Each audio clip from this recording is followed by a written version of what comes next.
Good morning or evening. I'm your host, Solace Capricornus Andromeda. Or just Soul for convenience sake. How are your nights and days been going? It is a pleasure to see you all. Once again.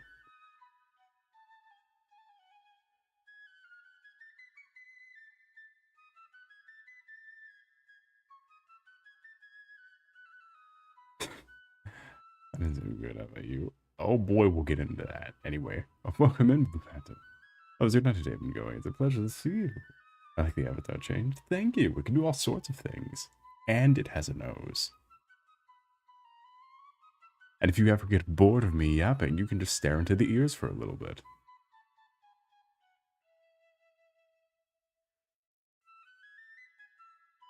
Or at the tail, or one of the many other moving facets of the brand new fangled Soul 3.0.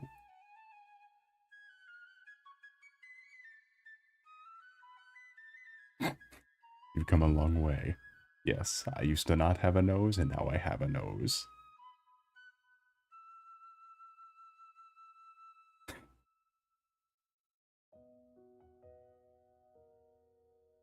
Officially autistic.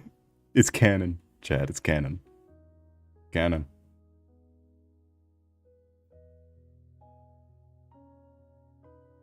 In the lore.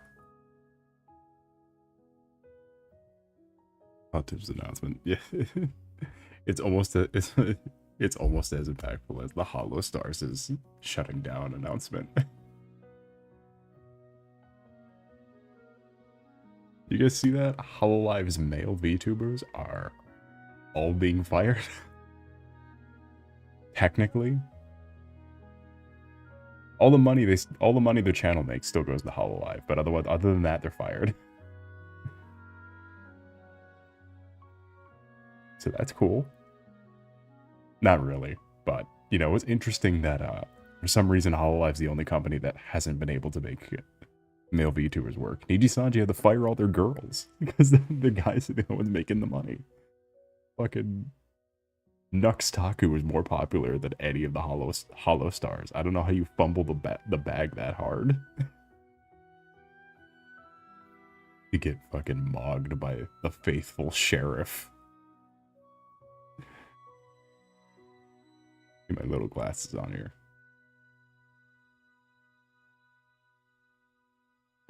Don't want to get my eyes hurt from all the blue light.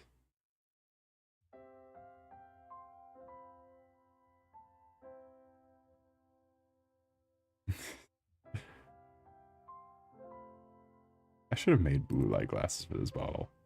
So just giant fucking bricks that cover the eyes. Yummy blue light. Yeah, I plan on making myself go blind. If you've seen the canvases that I've created, it would seem like I'm trying to make myself go blind. I guess you'll see the canvases in a second. But in terms of shop things, our hours for streaming might have to change a little bit.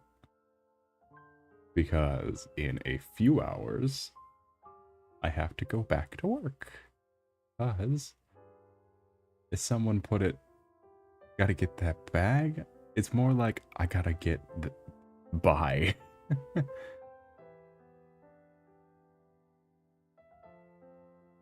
It's stressful times in the Solace Capricornus Andromeda universe.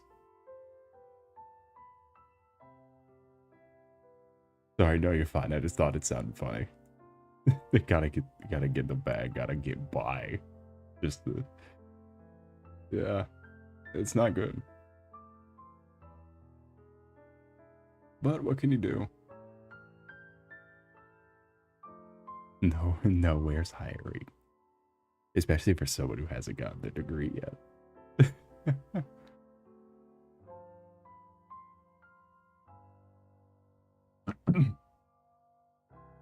The one plight of going to a cheap school is that they will not hook you up.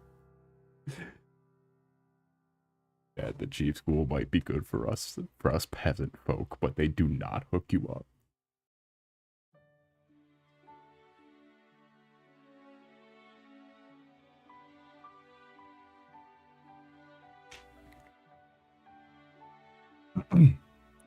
Anyway, that's kind of the big thing, though, is that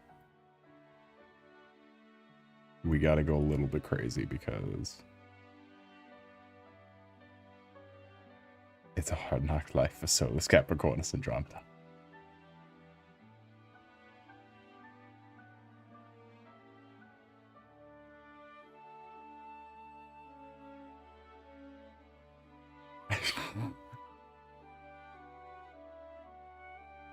Anyway, you remember this? My artboard's still cleared out. I don't know where some of the shit went. It's fine though, I'm adding more shit. I did turn on icons in my files thing just to like get a better grasp of what things are, but if I never exported it as an image file, it just never, if I was at testicles, I think it says testicles every time also. Also, I found there's actually a local VTuber, and I found the guy who made his model. That came up too. What was it? I had the chance to meet Awesome Possum in recent years, but just recently I stumbled upon the artist who made the model. Which honestly, I don't know why you'd need to pay an artist for that. Local how local like they were at, like they attend a bunch of Detroit conventions. I don't know why you'd need an artist for that. To make a possum, but you know, it's whatever.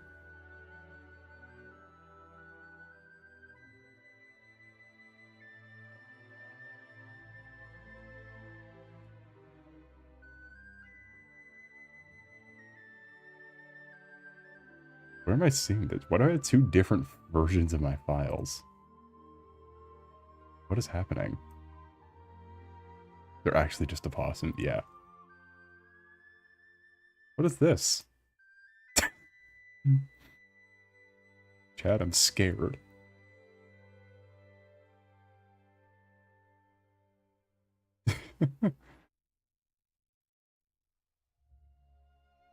Make it go away.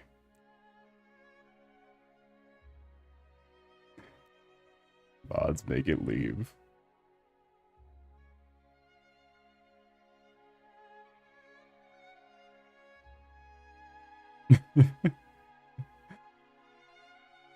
Let's kill it. Mods, show the live action Fortnite trailer with the brain rot in it. With the AI generated characters. Anyway, I was thinking about posting this. What do we think? I want to lead a second opinion first, and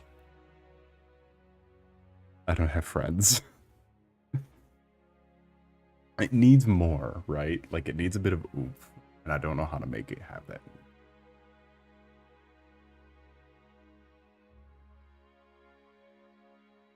Also, 5 points to whoever can guess what game fan art this is.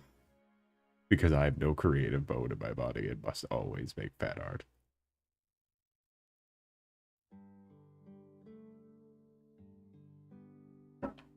Animal Crossing, hell yeah. I wanted to be profound with my Animal Crossing. Because I'm sad and melodramatic, and the villagers are happy and not melodramatic. Be sad and mysteriously ponder at the ocean. I demand it. They were too silly in Tomodachi life. I could not relate at all. Which I beat that Living the Dream demo. I'm never gonna buy the game, but at least I get the hamster costume.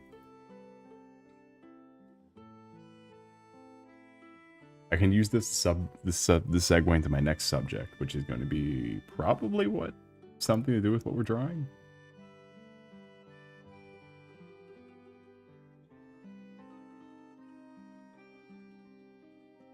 Can make you in Tomodachi life. I don't know if you can. The system is not great.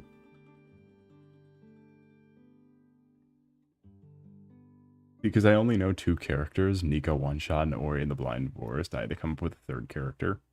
And weirdly enough, every anime from your childhood and from internet history is all having their anniversaries this week.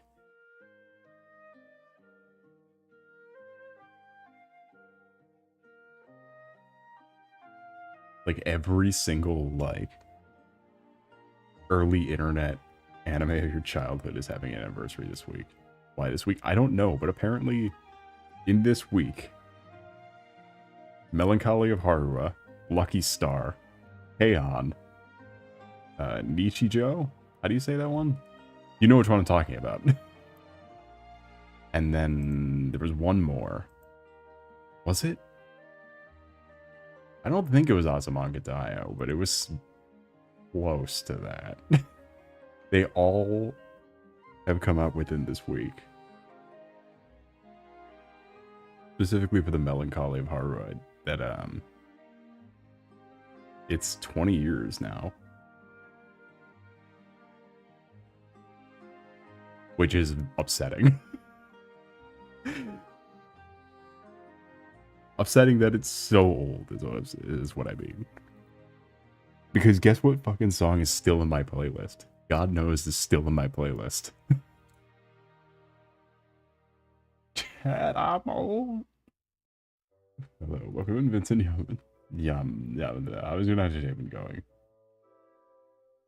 It is a pleasure to see you. Would you like to feel old? Would you like to feel as old as Solace, Capricornus, Andromeda?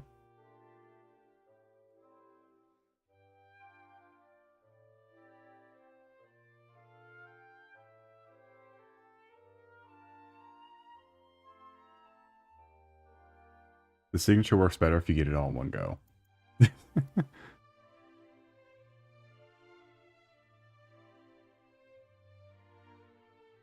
I will follow you no matter what you go through. You enjoy struggle, say what I say. Well, it's because it's persistence. I'll get it eventually.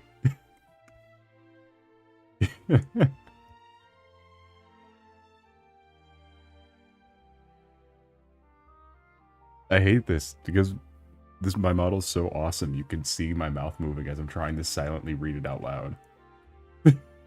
As I'm trying to silently mouth the word.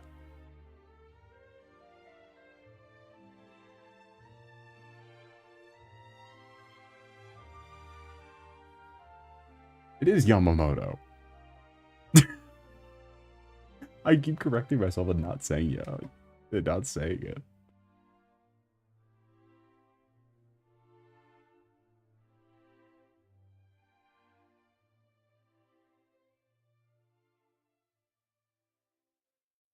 It's Monotone. Comanado Monotone!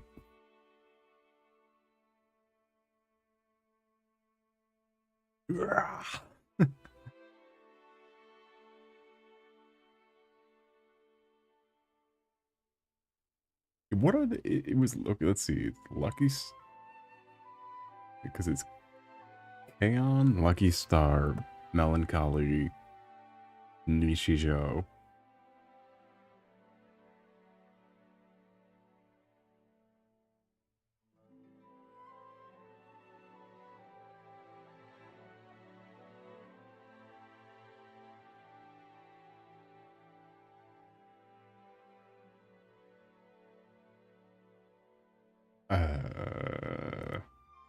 This is a good list.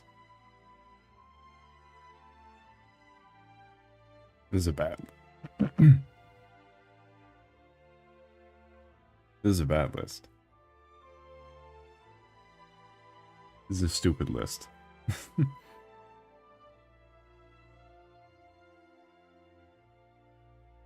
I don't know, but I still can't. Again, I still can't get over Lucky Star is. Oh God, how old is Lucky Star?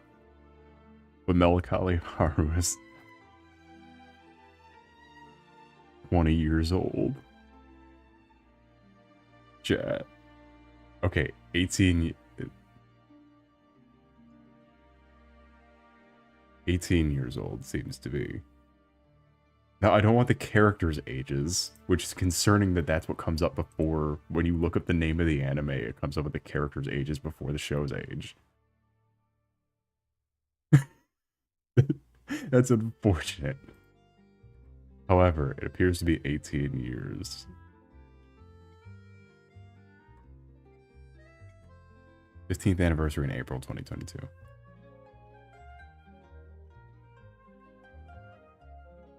Oh no, is it 19 years old? I don't fucking know, dog. How old is Ja Lucky Star? 17 to 18 is according to Google. However, what nobody told me is that there's a fucking sequel to Lucky Star called Lucky Star Konoda's 30s or something, where it's just all the characters in their fucking 30s. There's nowhere to read it. It's not like a real book. So I can't buy it to read.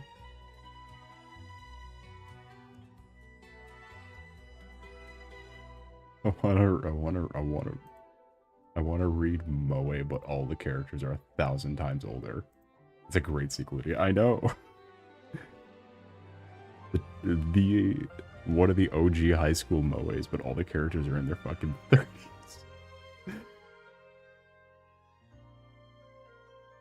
We had a couple things to work on. This one is in development hell.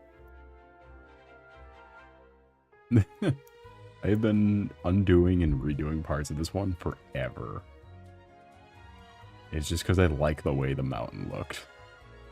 I don't know if I want to work on this one. But then again, it's so close to, like, being good. With this little guys. I wanted to draw something with War. Because every time I start a Warhammer thing, I end up not finishing it. So I was like, what if... Because when you're moving all your guys around, sometimes you make a tactical mismaneuver. Where you move your tank in the wrong direction. They can only move like 4 inches at a time. So the objective moves, and now you got a fucking tank in the boonies doing God knows what. On its own little side quests. So I've drawn a turtle tank with a bunch of the little turtle tank pilots just sitting around.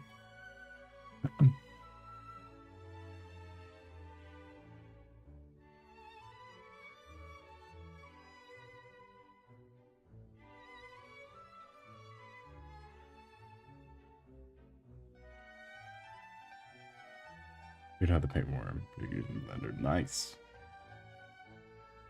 I saw a paint scheme yesterday where it was like a... You keep it primed black, but you only paint the highlights. It was really weird looking. It was cool though. Because it like it like tricked your eyes to make you think the whole thing was the color, and it's just in really harsh lighting. You wanna see? Sure, send it over. Open up this one.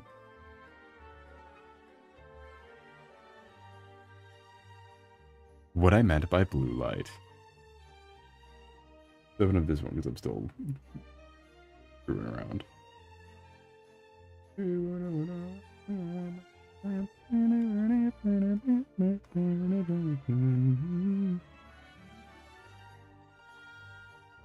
You're painting You're blending a swarm lord.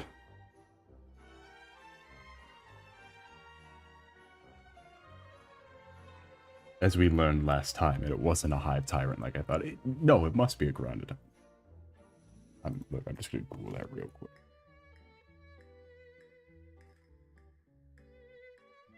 It must be like the hat's different or something. Like it's not. Okay, Swarm Lord's got the swords, Hive Tyrant's got a gun. Okay, I see. And then Winged Hive Tyrant has the gun. Welcome in, Christian. How's your night today been going? It's a pleasure to see you. The boss is Warlord, yeah. I assume it's a situation like the Trigon versus the Trigon Prime versus the Malwog. Where they're all made from the same kit, but the Malwog has different jaws, and the Trigon Prime has a different hat.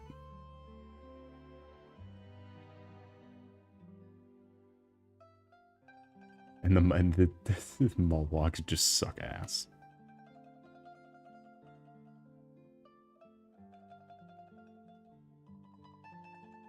Because you turn either an effective heavy vehicle or an effective heavy vehicle leader into into like a medium vehicle, and he's just not good. I love that Star Wars character. This is C3 Pro Hype Tyrant with gun. I love that Star. Shut up. Me and the star, me and the war. Hits me in the head. I'm gonna hit you. I'm gonna hit you in the head with the warhammer.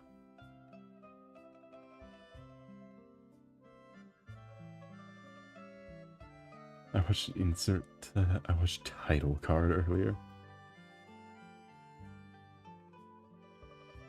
I don't know if I have a meme for this because I don't know what that is. Anyway, applesauce.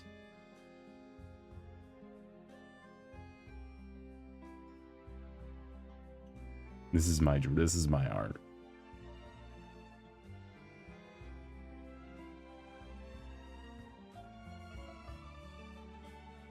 If he's invincible, why can I see him?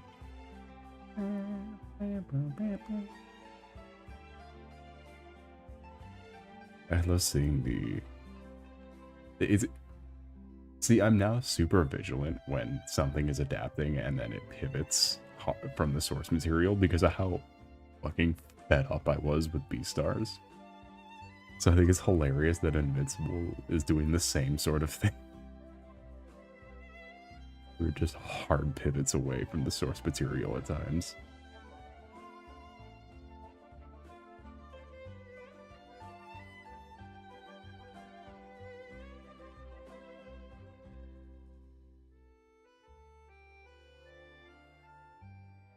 Also, the animation cracks me the fuck up for Invincible. Like, the animation is so fucking funny.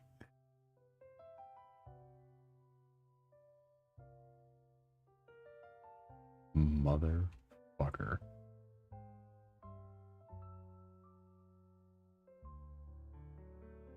I need to send a link real quick. Hold on. I realize I'm taking up a lot of time. Here, we can look at... Here, I'll burn your eyes with blue light so that you can't focus on what I'm looking at. Oh. Oh. God. Oh. God. Oh. Dear God.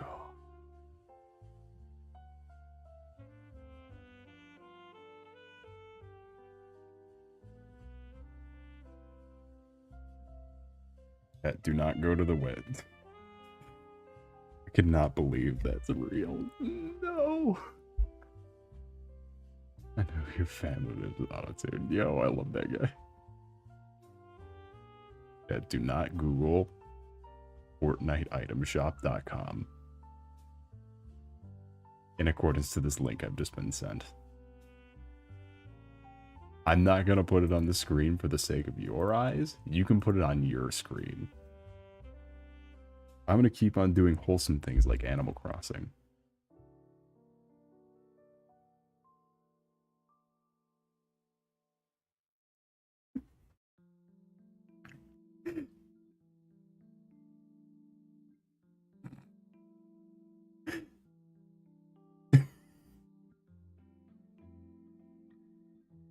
I think the best part is that their production team said they're not going to do it, and then they fired the production team said they weren't going to do it, and then they fired all of their veteran producers.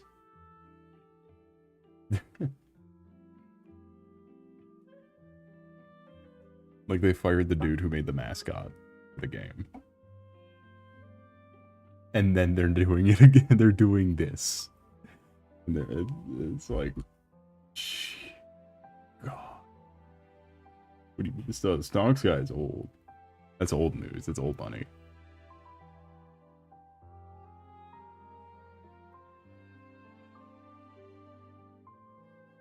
There we go. That's a good size for me. On my headset. I realize I'm just listening to myself breathe. You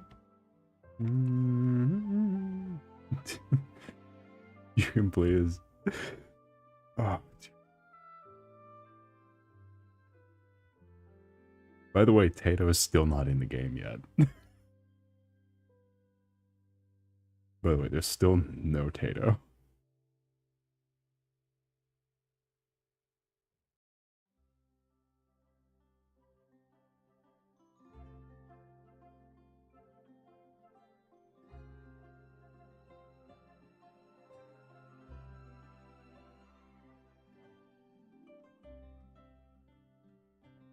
I don't know who you pay for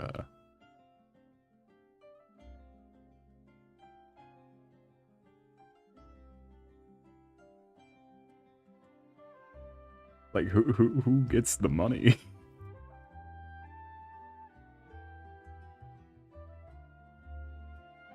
Chat, the most annoying middle schooler you've ever crossed paths with is at their happiest in the world right now.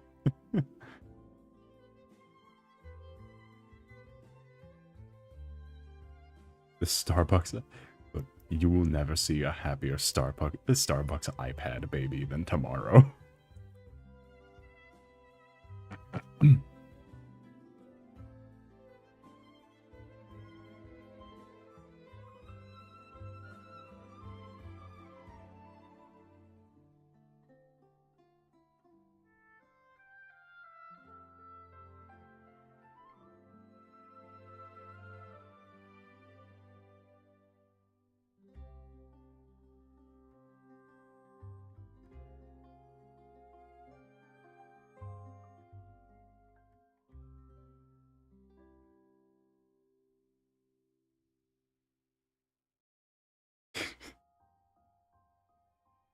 It's insane. Like, can they even do that?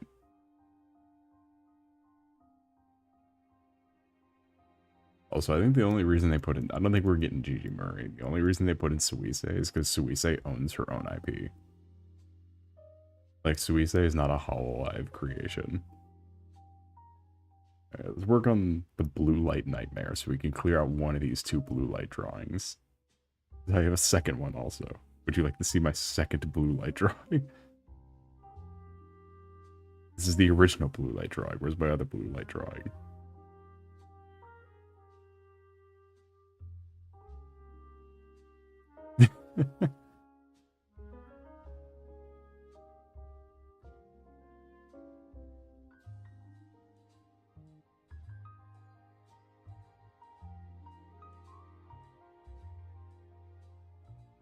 Oh god, someone sent me a cosplay. An old friend of mine used to cosplay this character from Call of the Night. They sent me a picture like from like a photo shoot or something.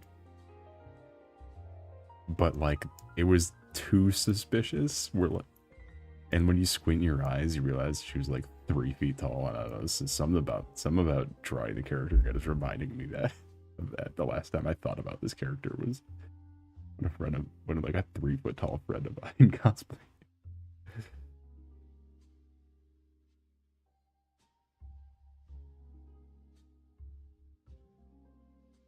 No. No. Aren't you like 8 feet tall? No.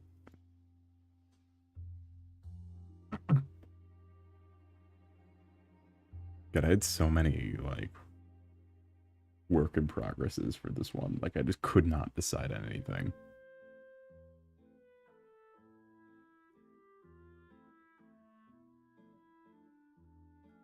Like look how many fucking poses I went through.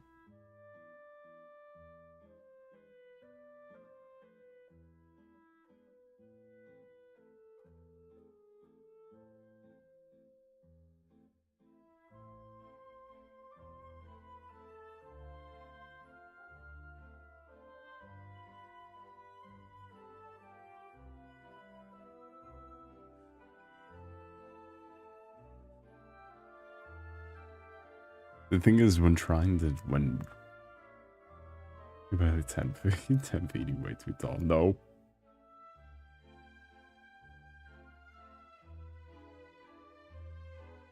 Man, I should have streamed on April Fool's, and the joke could have been that I'm at a standing desk that stream, so then it's just like...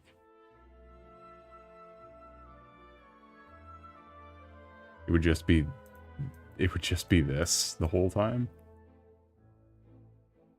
Like, that's the bit for the whole stream, is that I have a standing desk.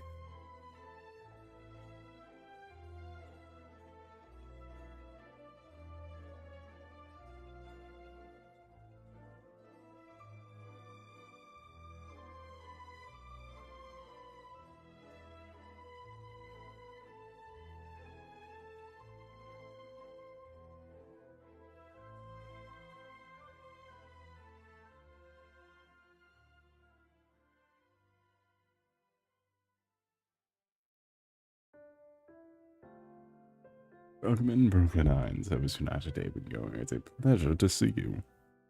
I am your host, as you might have heard, Solace, Capricornus, and Andromeda. I need to stop being so coy. Maybe that's what's scaring away everybody.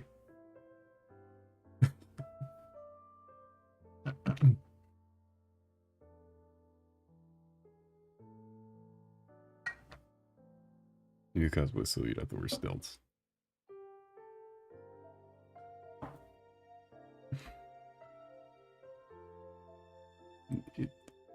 Just an open letter. If anybody cosplays Soul, you are obligated to send me a picture. I want to see. It is finished eating dinner, and I'm painting. Wow. Setting up a new painting. Oh, didn't see that. Sorry, my chat bubble on the top of me is cut out. And I don't know if I messed it up when doing the intro and exit animations.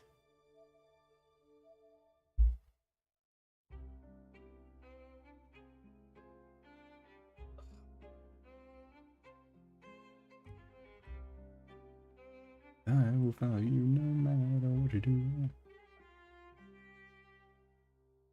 I'm gonna be honest, I am totally a fake fan of Melancholy of Haru.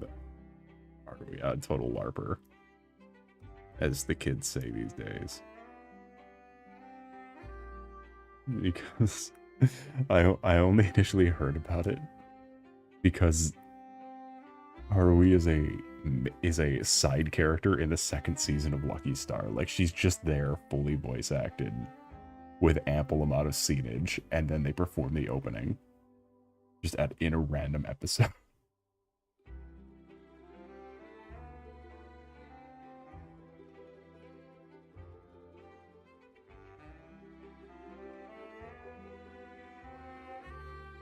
Because how do I do a night sky that doesn't just look like this again? I need to get better at variety.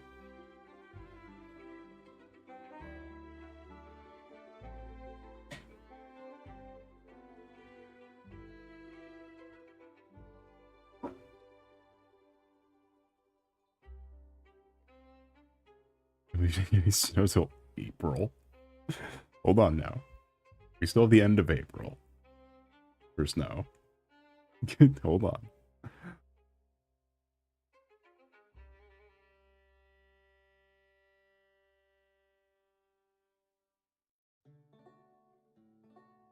No matter what you do now.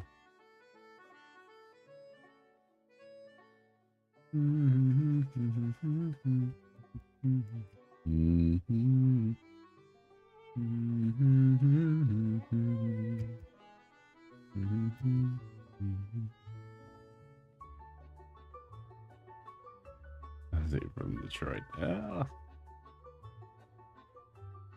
You know, bit of warm, bit of cold.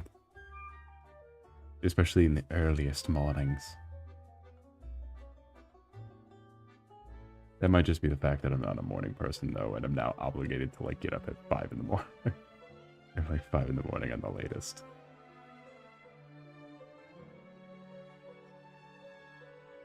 Because when the stream ends, I gotta get ready for work. I love not being able to make ends meet. And I cannot stress that enough because it's actually killing me inside. And I have no one to talk to. So I must shout it into the ether.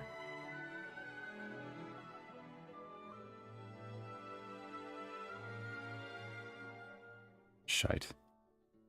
Morning are the worst, I agree. This coming from someone who now owns 2 tins of Blowhole Blast.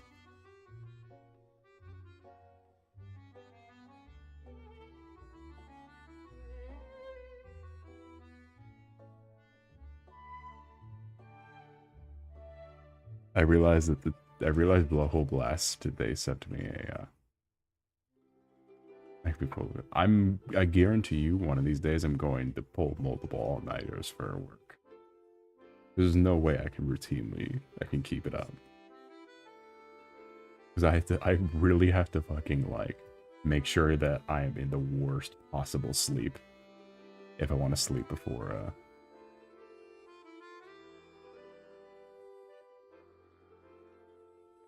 if I want to wake up before I have to leave. Like, I gotta sleep standing up if I want to get any. Like, we're at that level of, like, trying to sabotage myself so I could wake up.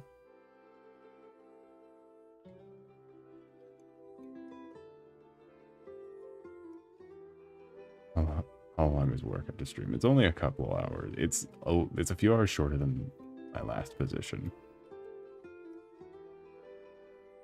If only the people there didn't suck. Otherwise, I would have kept it. Because evening to night was way better than morning to afternoon.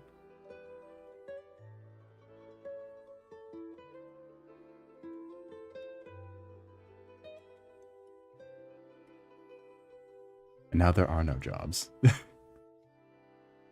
So I've kind of fucked myself for a while.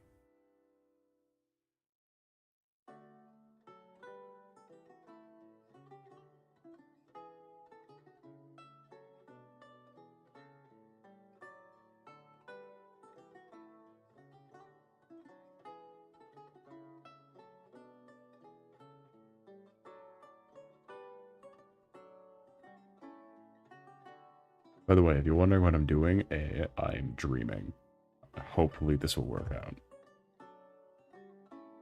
Reminder Soul's a cool fact. It's funny, but no matter, we're never gonna make enough money from this to cover the fact that I gotta still put the fries in the bag to keep on living.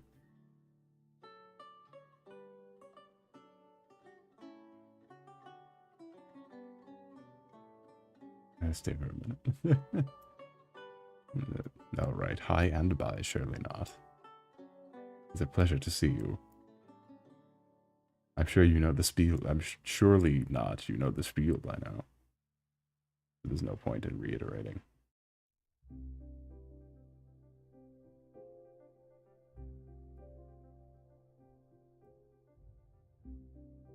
What does a sky look like?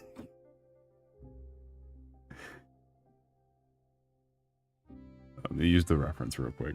I've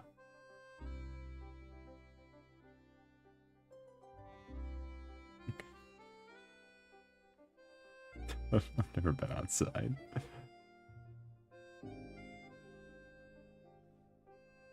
But it got warm for a day.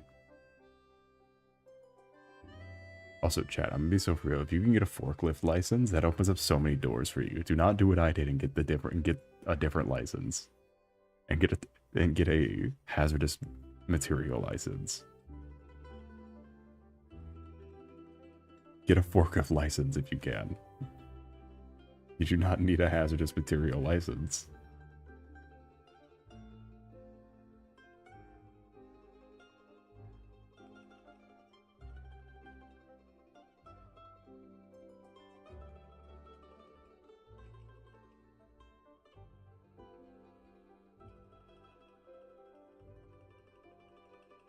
What hazardous materials are carrying? Stuff like volatile gas and all that. You need a license to be able to handle it. Get in touching distance of it.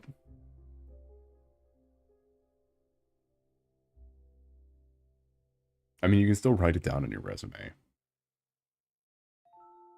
I did. You like accidentally threw it. Oh my god. Way, way, way back when we were at Wealth Soul. Hold on. We're at this soul now. I'm talking like...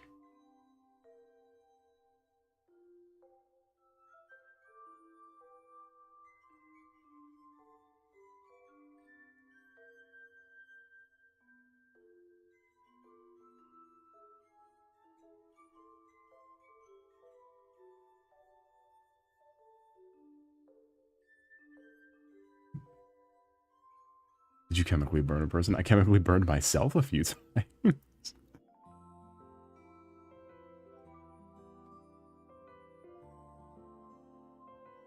Back when we were a wealthy soul.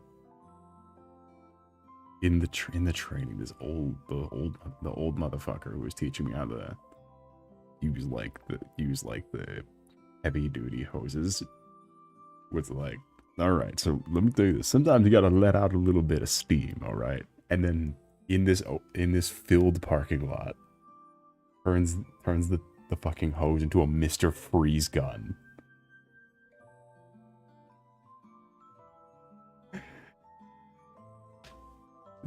Sometimes you just gotta let a bit of the pressure out. I tell you what.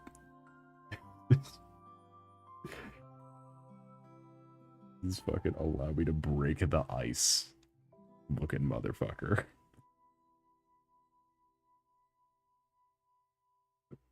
Like it was a flamethrower of propane gas.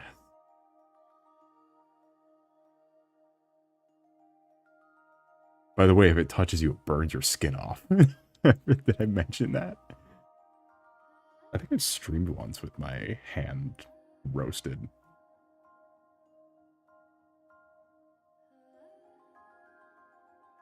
Sometimes you can never prepare for it. Sometimes it's a little faulty.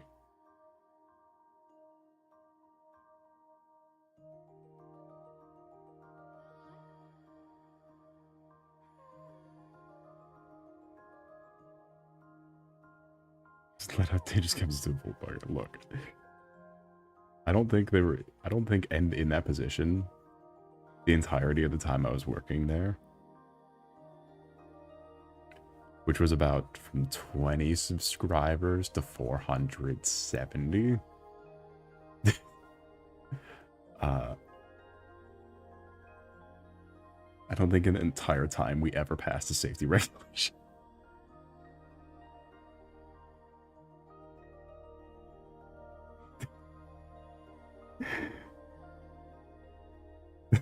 The whole time we were violating the safety procedures.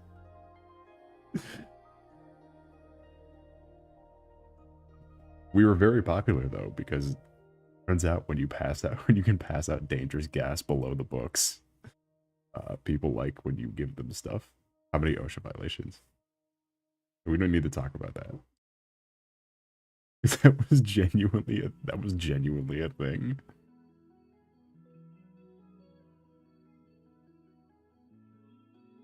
They would just have people doing fucking whatever. Because there's a lot of things that are OSHA violations. Ballpark number, I wouldn't even be able to guess. I know a couple because they like personally came up.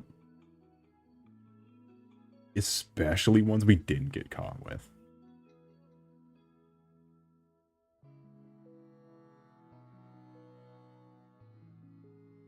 We, as in the royal we, not me specifically. I did a couple times. Like you can't even hold a knife in a workplace as a minor.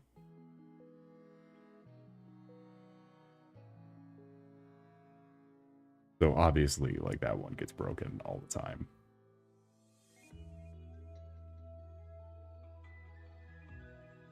That's why places like Subway only hire 18 and up. Because they have a bread knife and like a meat slicer. May potentially be people. Well, it's technically like a hazardous material license, but it only really like is applicable for like a manual gas station or propane. Like is really the only like applicable things for that.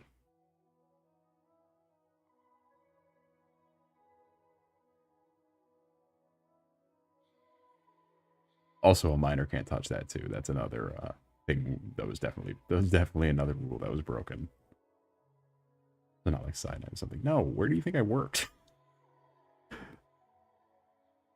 With Chad, I've been stuck. I've been stuck as a wagey to make ends meet for how long now? For so fucking long.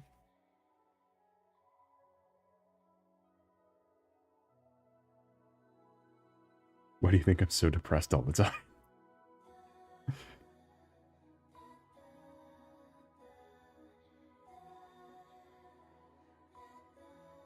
The ocean violation factory? Look, work at a place where they don't even have an HR. Actually, don't do that, because that's the reason why I had to quit.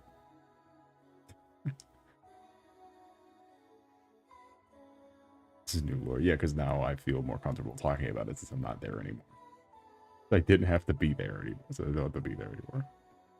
Which, honestly, it wasn't bad. It was just that, like... It was really hard to stick out.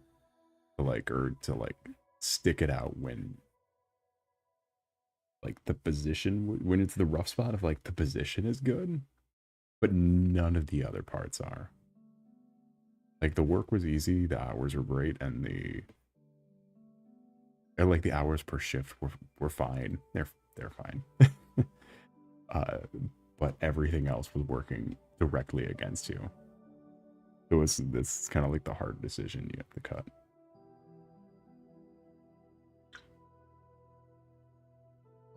Which is why I'm now in a much worse position, working way, way shittier hours.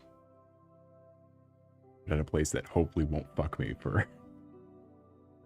At a place that has to meet corporate quotas. At a place that has a corporate.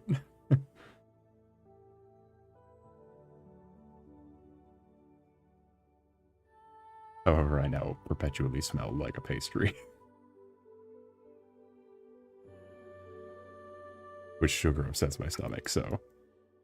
We'll see how long this lasts.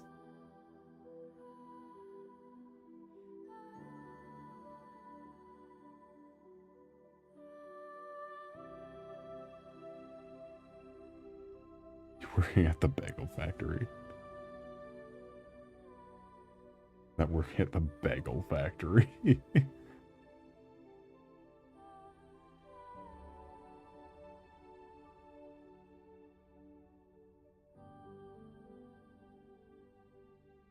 Well, you don't understand. It is more unpleasant than propane, which I only learned was toxic about a few months before I quit.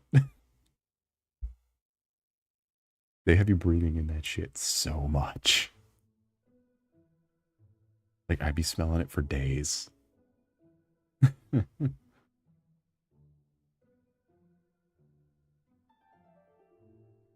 This is so much more of an assault on the senses, though. This, like, the pastry things and all that. Because, like, it clogs up your sinuses. With, like, fryness. Like, eh.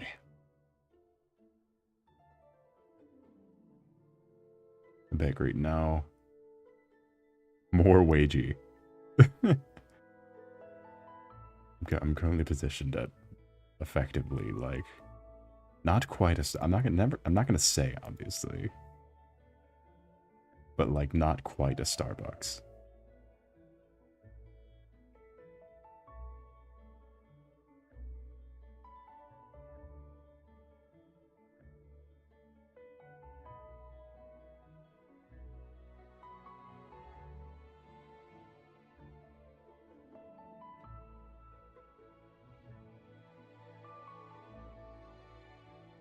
Which, fast food is the lowest of the low you can get. Like, it's real bad.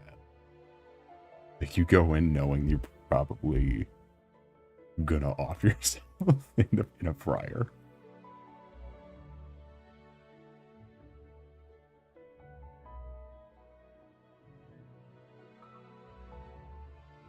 You go in with the hopes you get robbed.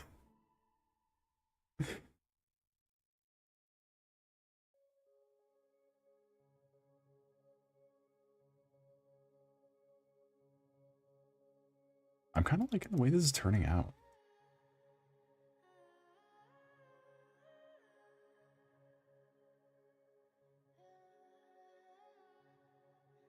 Why is this guy so purple? Because I really, really, really, really, really, really, really like Call of the Night.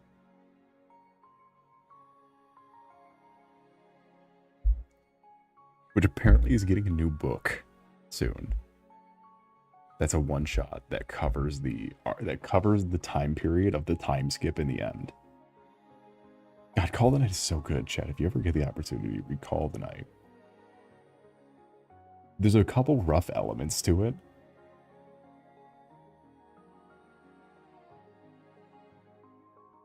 But other than that, it's a great read and also like a very mature romance in the end of the day. Which is why most people complain about the ending.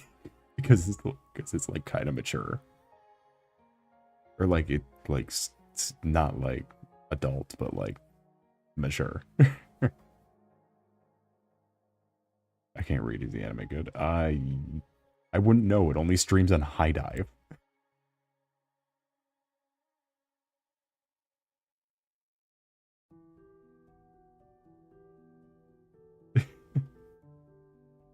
Which I always assumed that High Dive was a piracy website until I saw Oshidoko and Call of the Night exclusively stream on it.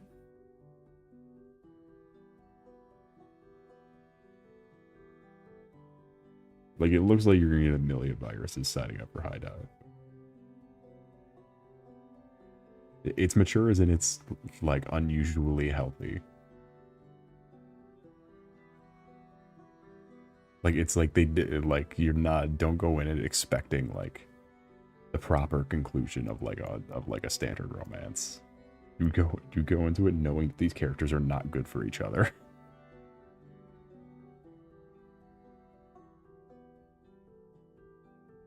Because that's something that I felt was super good, like, leading up to the end of Call of the Night, is that over the course of the books, it starts off as, like, the cute, like, sort of, like, just, like, day by day, like, it starts off as just, like, this cute romance, but then as it goes on, and, like, the world builds around it, you realize that it is just getting worse and worse for these two characters being with each other, and then that all culminates. And then you get one of the hardest fits for a child main character ever. Ko's final outfit is the coolest fucking, like...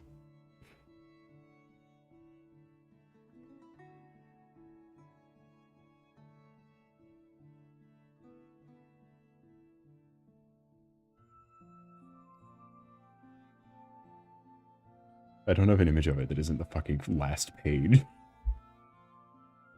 It's somewhere here.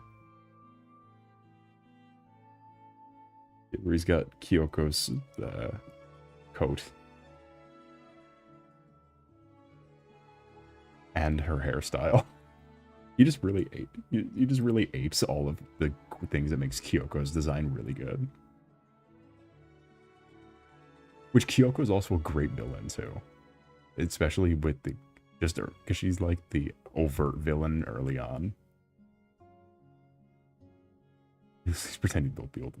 The one issue I have with the entire series is at some point in the beginning, there was one line of dialogue where he says he's 14. It's never brought up again. And it does not affect the story other than it's kind of weird when you think about it for the entire rest of the whole time. Like in the first 2 volumes, he says there's a one-off line where he says he's 14. It's like, you didn't need to specify. The story does not change. It's just a little uncomfortable now. Which I guess, in hindsight, is the start of the build-up that this is not going to work out. Would you rather fight Galactus or Frogget? I don't know. Froggets get wrapped up in some Dr. Disrespect type of stuff recently, so I'm going to go with Galactus. These 2 kids trying to sneak to an R-rated movie. Yeah, once you establish the ages of the characters, you realize that it probably won't work out unless they're... Well, at the time, you don't know if the author is the author of the Rent-A-Girlfriend series. So who knows, maybe the 40-year-old vampire woman will get together with this 14-year-old kid.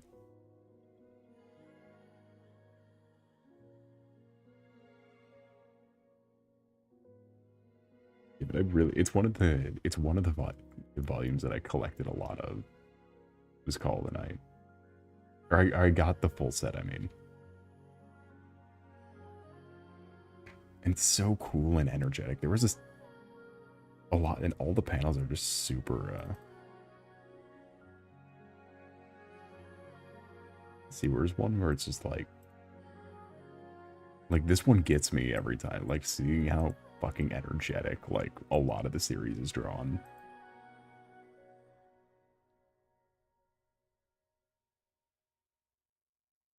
Like, this random panel does not need to go this hard.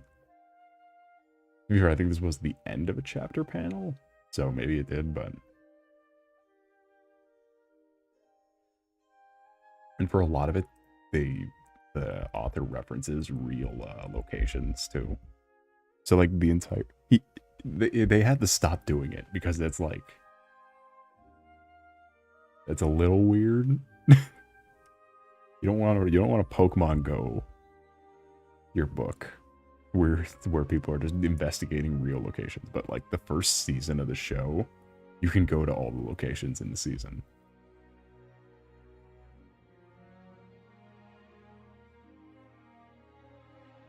I talk to this person, but it's also because it's like a rural location too, on a continent that's like the size of Rhode Island.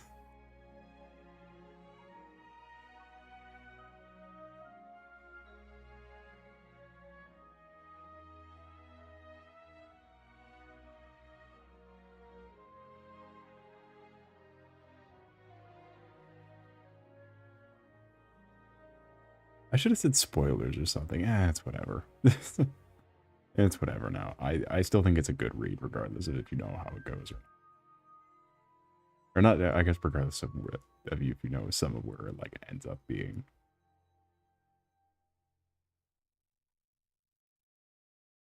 I'm sorry if my one-sided book clubs are ruining narratives for you.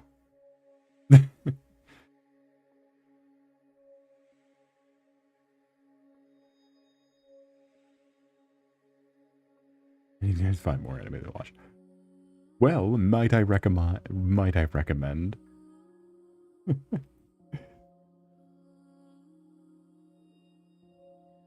The Melancholy of Haruhi Suzumiya, Lucky Star, K-On, Nichijou, or Azumangadayo.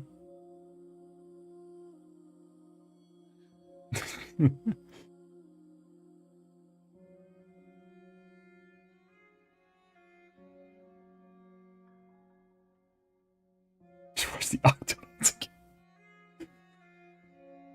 Lister, are you like, what are you, like 4? Start clickbait anime review channel. Do not watch One Piece. It's not good.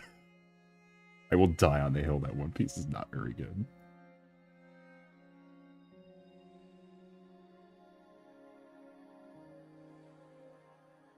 It is a miserable watch through.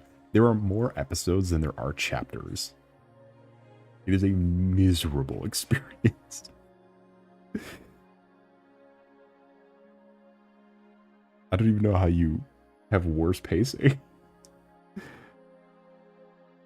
Isn't the one with one?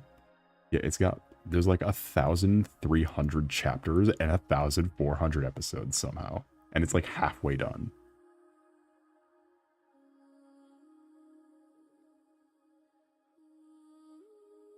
Got some real bonkers ass pacing.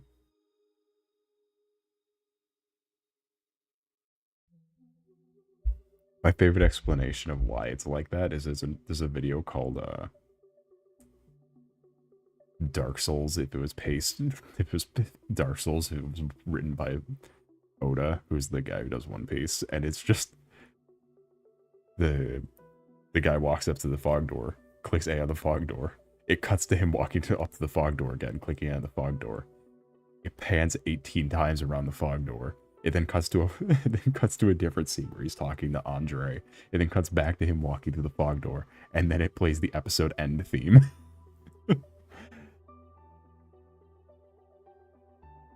Yeah, I like watching the cute magical girl romance type stuff. I'm I think I would like to think I have very... I watch a lot of romance shit.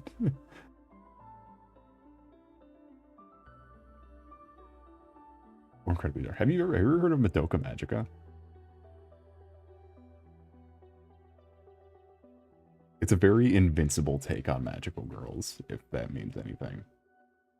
Where it's like, it's not like The Boys, where it's super, like, gritty and awful. Like, all the heroes are still heroes trying to give hope, but, like, the world is violent. Or allows violent, like, that level of violence.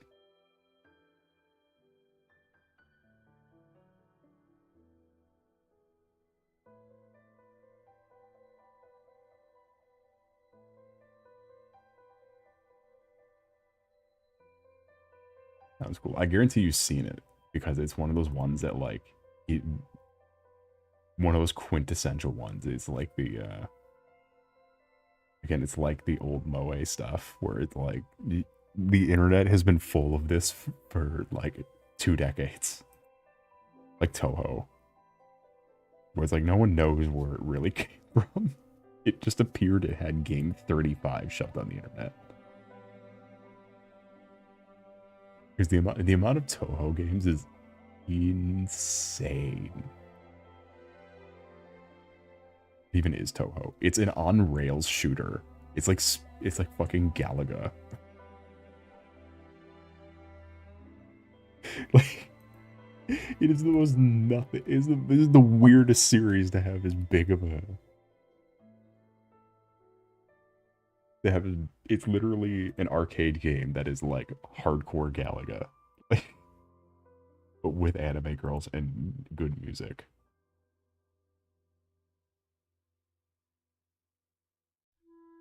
It is the weirdest game to have.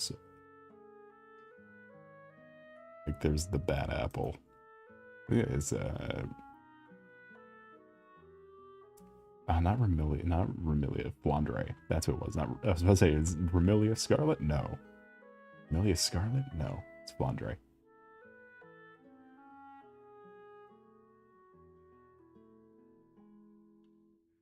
Got a beginner's guide to Toho. Let's see. Did you know it takes place in Japan? Feudal Japan?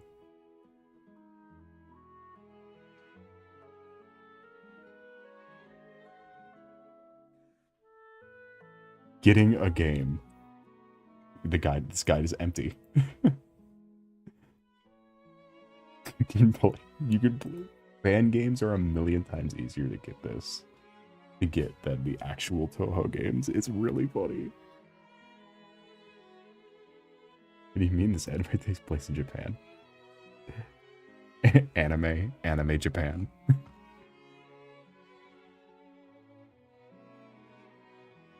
Toho, it seems it's most certainly like one of those franchises that like exists to be a multimedia thing. Like a multimedia, like extended universe thing. Because there's a lot of these games and a lot of merchandise. And it's got the music label, and it's got all the... It's called... It's even like Project Toho. On the Game Boy. I've been starting to think about Vampire Knight. I've never heard of Vampire Knight. Vampire Knight? It's on the DS.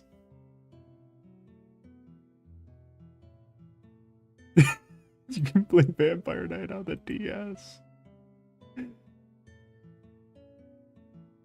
Oh, Jesus Christ. Holy fucking 2000s. Oh my god. Hey, chat. Hold on, wait. Hey, chat. Can you guess what year this was made? Hey, chat. Can you guess what year this was made? Dear God. It looks like Black Lagoon. It looks like a parody of Black Lagoon. 2004. Dead on. It is from 2004. You can see it in the eyes. You can see the ears in the eyes. Oh, the anime is from 2008. Yeah, I've never heard of this. I just think it's really funny that it looks like it wears its time period on its sleeve. This is the exact style that Neko Sugar Girls is trying to be. Like that's literally where this is. Also, here's a screenshot from Toho. I don't know which game this is. I'm gonna be so real. I have no idea. I've played like maybe 2. And not including fan games.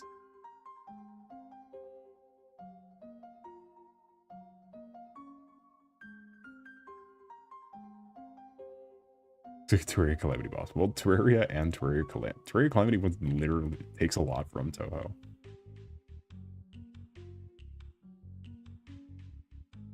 Like just inspiration wise. See, there's you down in the bottom there. I'm sure I'd be crucified in certain subsects of the internet for saying that it's advanced Galaga.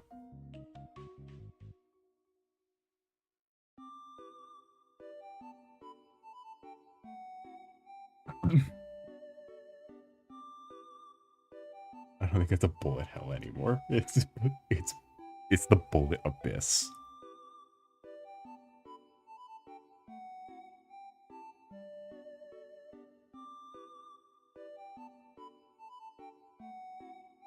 It's just hell.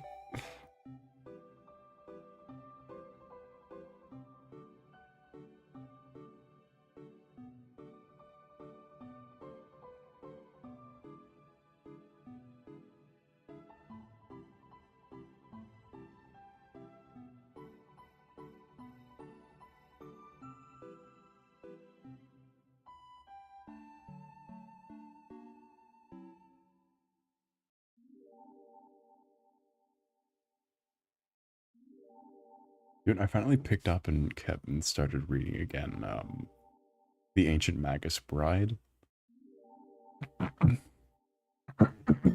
I don't know why I said like I ever like put it down really, but I guess I did because I just didn't have time to continue. It's also quite good. It's not, again, it's another one where it's like it's not as weird as it sounds.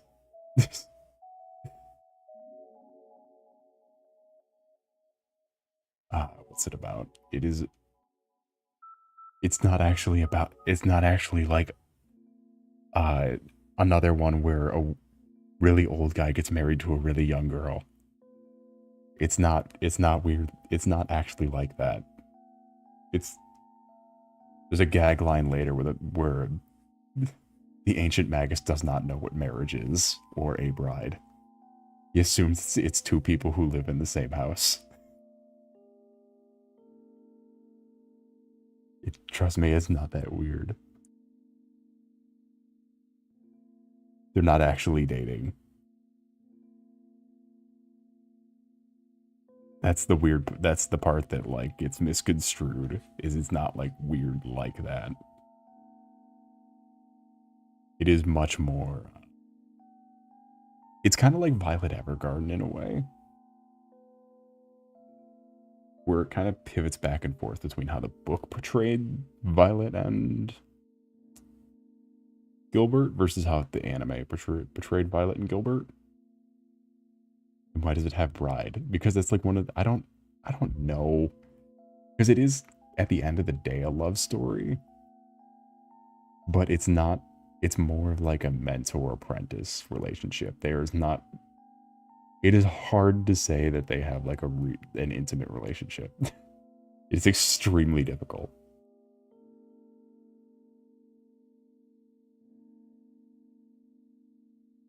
Especially because of how little time they spend, like...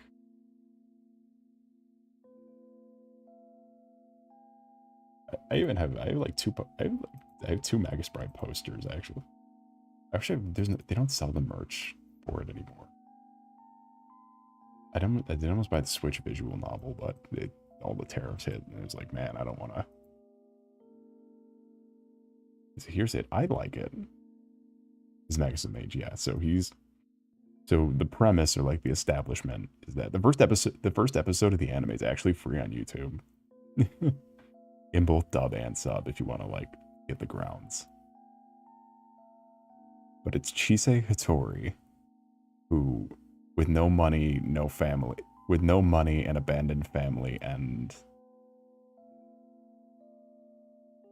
nowhere to go, sells herself into slavery. Or like underground slavery for magic people, I guess. She doesn't really know about magic people, she just knows she could sell herself for a lot of money.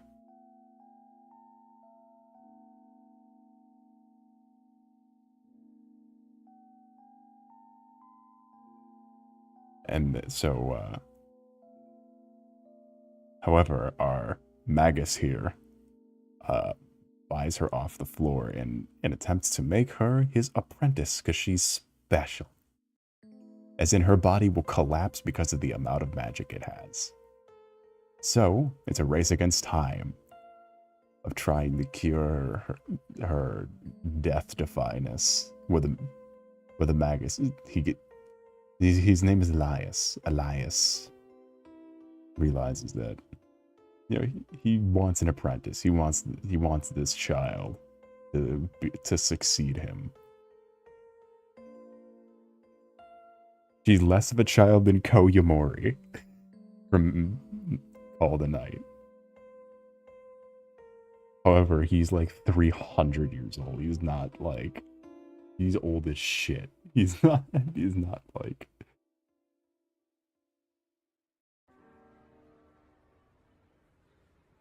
Oh my goodness, does he have a human face? He has a couple different human faces because he steals other people's faces, and then he has one that has yet to be revealed for who it's copying.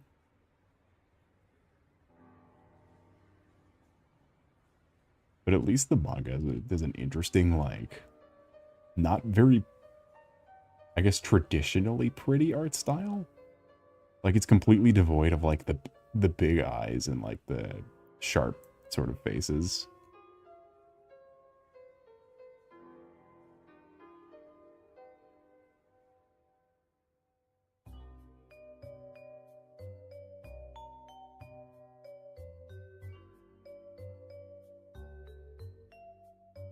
Look, you like Elias Ainsworth. He's cool. The Veechan, yeah, they're very blocky with smaller eyes, but it has a great magic. It's a weirdly I've grown to, especially because they did a like mage or like an alchemy, because there's not really any mages left in the universe, but there's a lot of alchemists. Because alchemists can be taught from like just regular like from a lot larger of a pool, and a lot more people can teach it.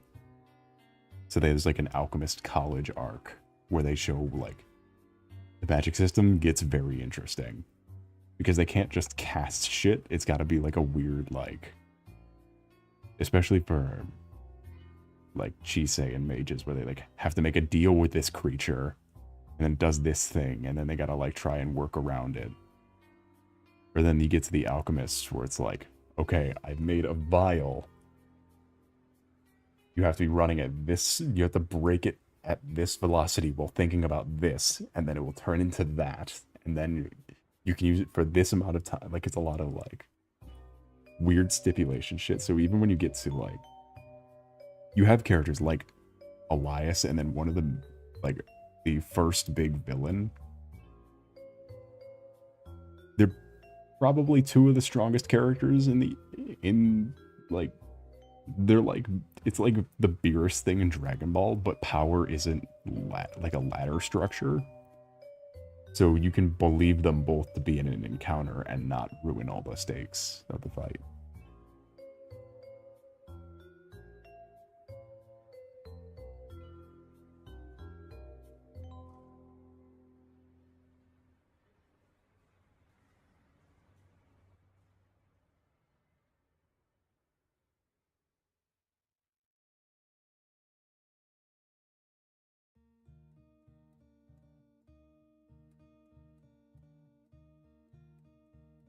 Is a test of skill. Yeah, it's definitely a test of skill versus creativity versus what's already been established thus far. It's a lot of like Schrodinger's gun type fighting. Because there was one that's super interesting. So it's just kind of like a sidebar without the other stuff. It doesn't really spoil much, but so how would Chise and Elias have to get to the Mage College because of how far it is, or the Alchemist College because of how far it is? They get help from a mailman centaur who uses like wormways, like holes in reality that lead to a weird tunnel dimension to travel distances. But the wormways are filled with like demon dog things that have to be fed based on how many people enter it. Like they require a toll to use the wormway.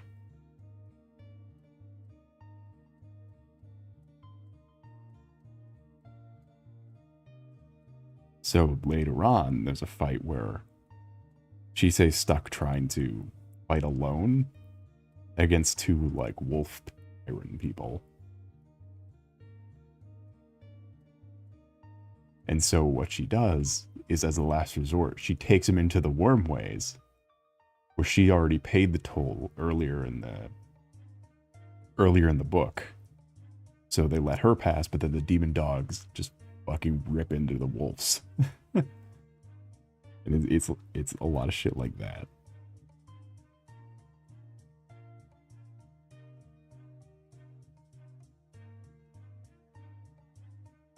Or like she says the wolves, she says, you want payment, this is your payment, and then points out the wolves. So the demon dogs go after him.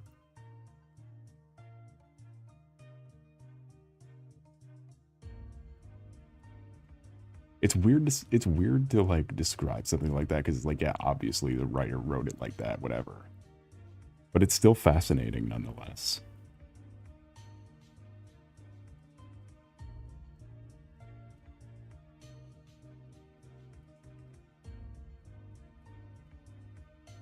Like when you just have fun reading it, it's very interesting. Because it is a lot of negotiation. And like careful wording. It's like every non-human is like a genie or a monkey's paw.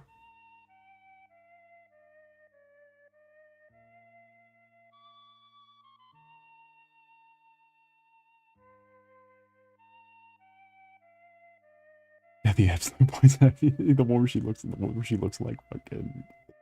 She looks like absolute crazy quilt.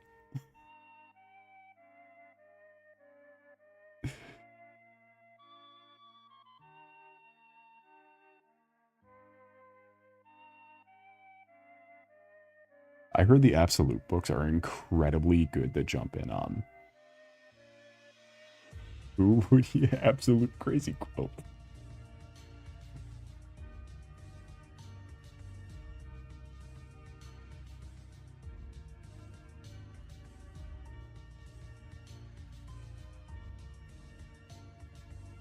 I can't find an image. I can only find an image of regular crazy quilt.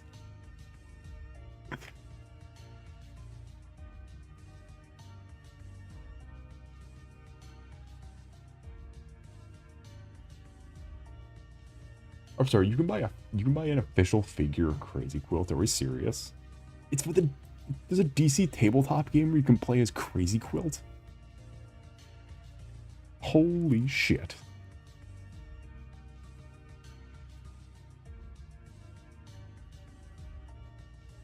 Welcome in, Junie the Artist. How's your night, David, going today? Pleasure to see you. Welcome in. I didn't know there was a DC version of Marvel Crisis. Holy shit. Yeah, this is revolutionary. You could be Crazy Quilt. Chad, I might need to get into this board game. Are you serious? Hold on, wait. So Crazy Quilt, Clock King. Please say there's more funny ones. Condiment King.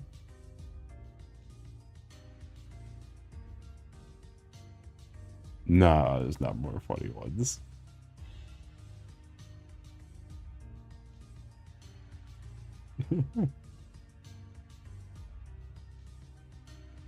Holy shit. Oh, imagine you're at the tabletop at the convention and I walk up with my team.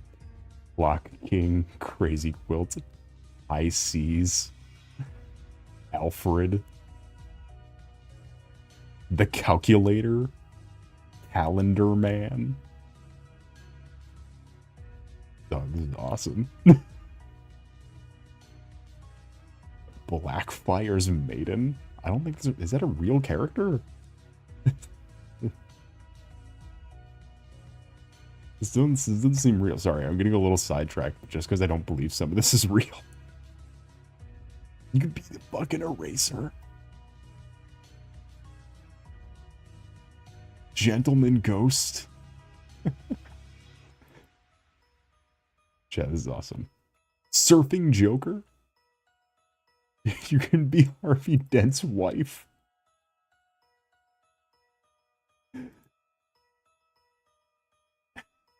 Why would you want that?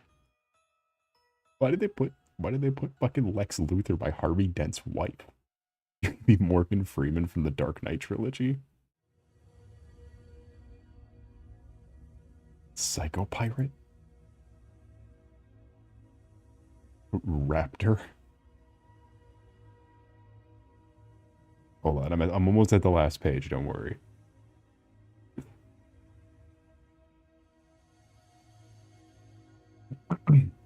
Alright, that was all the funny ones. Oh, of course, who can forget Ubu?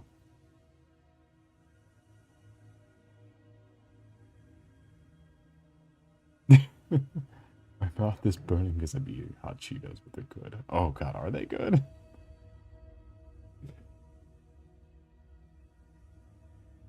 You do you.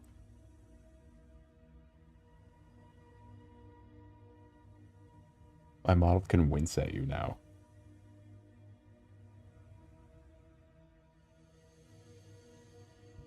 Why say Harvey Dent, not Two-Face? Because Two-Face was a different miniature. You can get Harvey Dent as a lawyer, and then also Two-Face. This miniature game is fucking awesome. Are you kidding me? Surfing Joker. Frank Miller's Why are there...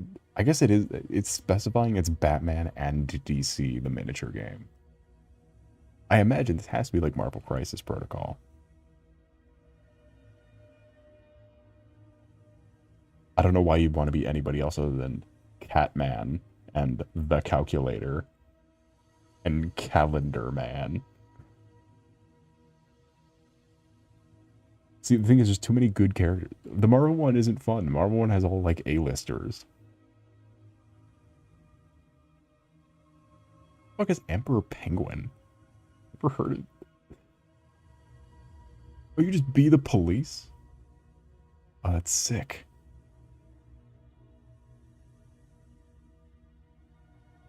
You can be the fucking dummy they do with the fucking... I'm choosing the Goat Condiment King. You gotta get Clock King up in here.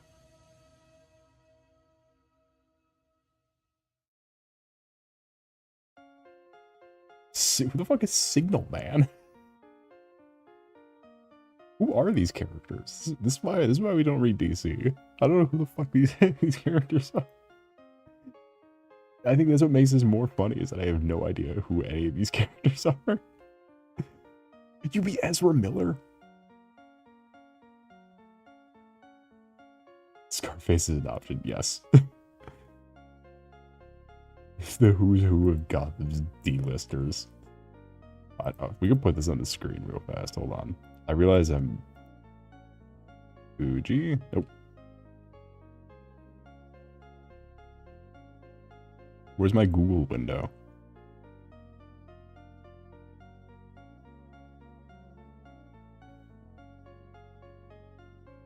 There we go. You be Ezra Miller. The Court. The Commissioner.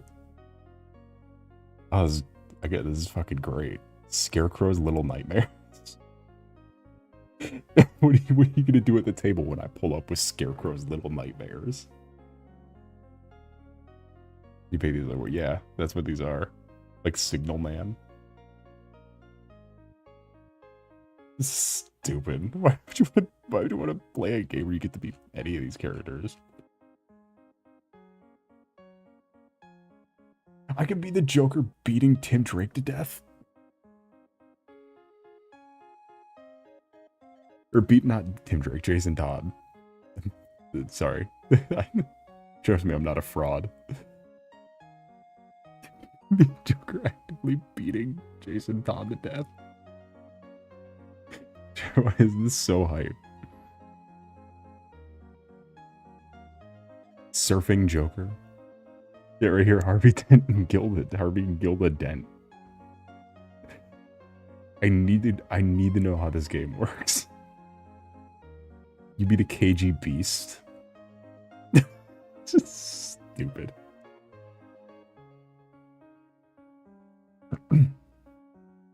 The Mad Hatter. I want to be Lucius Fox. Joker's victims. Oh, this is... Why would you want this? You can be red. You can be original Red Hood. You can be shitty Red Hood. Pain and money. Ah, this shit sucks. This is like way lamer Crisis Protocol, but because of that, it's so funny. He's exclusive to the website. Is it Racer? The Gentleman Ghost. Oh my god. Crazy Quilt.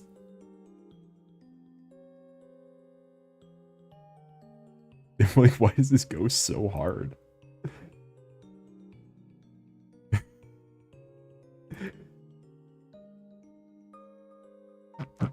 Catwoman 60.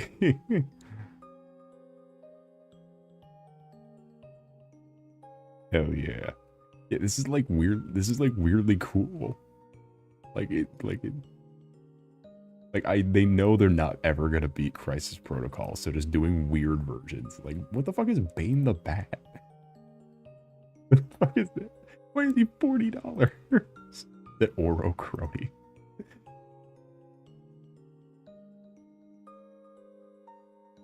$2 million, you'd be Adam West.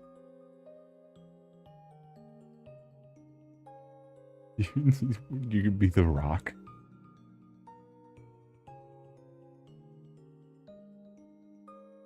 If you ain't ready for my goat.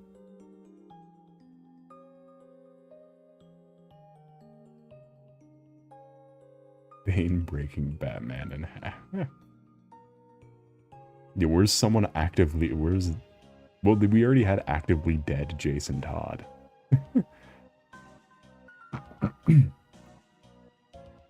Oh, there's Ubu. Are you serious? Are you fucking serious? Batman Forever? Yeah, this is awesome. You could be Jim Carrey's the Riddler. What are you gonna do when I walk up with Ezra Miller and Jim Carrey's the Riddler? When I walk up with this Riddler, this Riddler, this Riddler, this Riddler, and this Riddler. What do I royal flush you with Riddlers? How big are these things? I imagine they're not that big. Let's compare it all. Let's use Ubu as our baseline. 40mm base. Okay, that's about the size of like these heroic scale miniatures. Anyway, welcome in, Panda. How's your night today been going? It's a pleasure to see you. Solve my riddles. No, so 16 more riddles.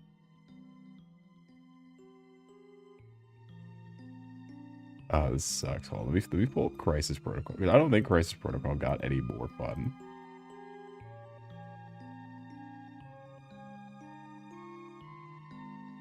They have Arnold, Mr. Freeze. No, but they had Mr. Freeze and Flame on him. Flame Man. Or whatever the fuck.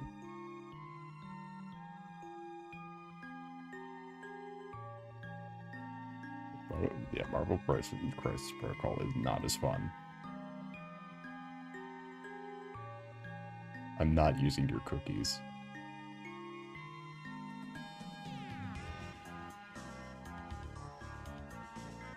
I think the same people also make the Star Wars one.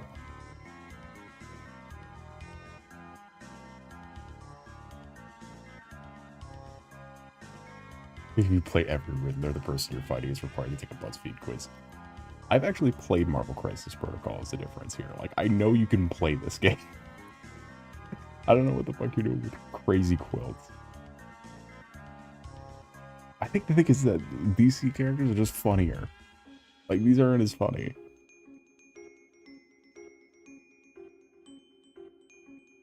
Like, it's a full page of not funny.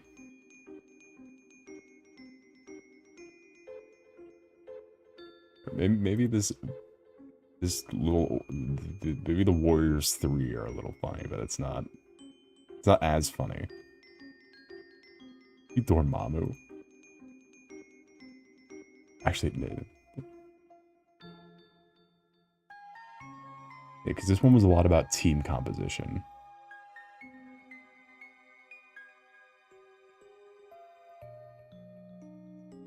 Sir George Clooney's Batman. Where's my goat Petty Parker? I don't know. Yeah, this one was about team comp a lot, so that's where you get like the criminal syndicate affiliation where you could be king. Oh no, that was I remember I fucking like 1v10'd a team as Crossbones. Because so what this game is that you have two characters. Each character is basically split up into two sides where they have like their normal version and then like their super version. Or like a powered up, like damaged version. But Crossbones, like his fucking card art is he literally goes Super Saiyan. This is your Nightcrawler. I guarantee you there's Nightcrawler.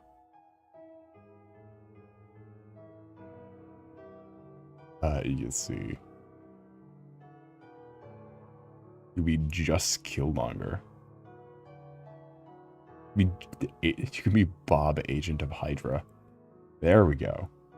Deadpool and Bob, Agent of Hydra. You could be all of your favorite Inhumans from the hit TV show The Inhumans.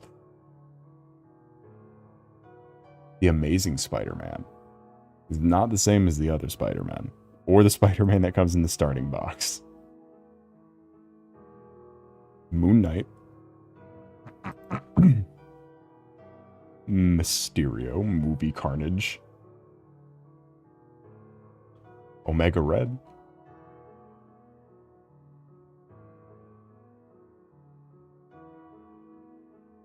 Okay, what the fuck is this? What is this? What is the Hydra tank? Chad, there's no Petty Parker. Damn. You could be the devil. All right. Who are you playing? I'm playing the German tank and the devil.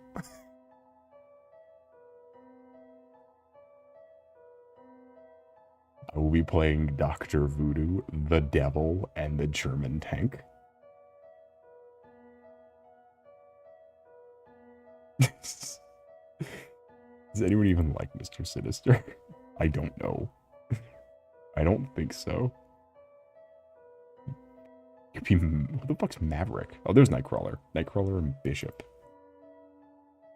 Satan from, like, the Bible? Shit, even Warhammer's funnier than this. I guess you can be all of the Russians. You could be Crimson Dynamo and Ursa Major. Oh, wait, it's Christopher Eccleston.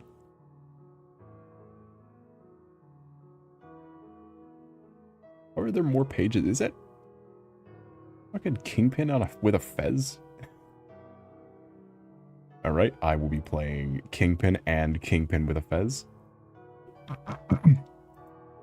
Hey, there's Beta Ray Bill. And Ulick. I don't think that's a real character. There's Crossbones.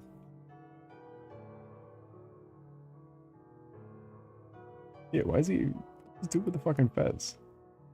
His Kingpin got a stand and a fez.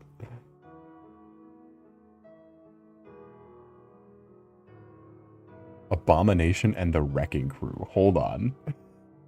Chat, we might have found the peak. I don't know who these characters are.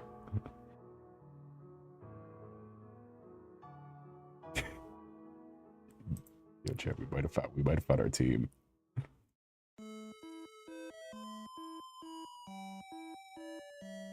Oh, what the fuck is this? Kang the Conqueror, Iron Lad, the Ironmonger, and Rescue.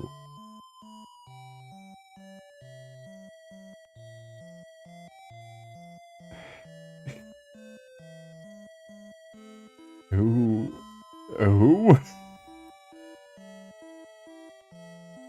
And that's a team?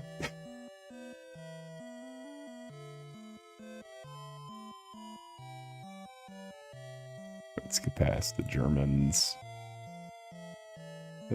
That's their own team.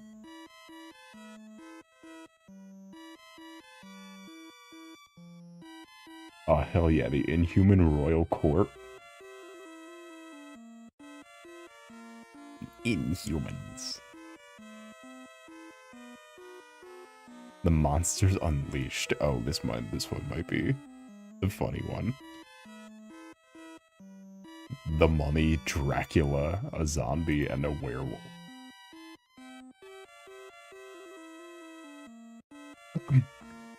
Hydra barrel, but not petty. I don't know why they put it with Kang though. Yeah, what the fuck does Iron Lad rescue? I guess because they're all.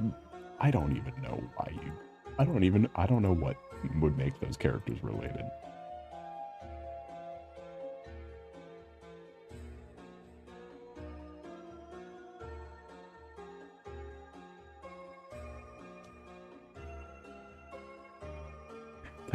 Tell you what though, in terms of versus miniature games, the Fallout one also gets some pretty funny. If you play robots, you get a Protectron. If you play the robots, you can throw out the Securitron that thinks it's a cow from Fallout 76. It's just a giant fucking tank that moves. Mummy, Dracula, Wolfman, and Nightcrawler.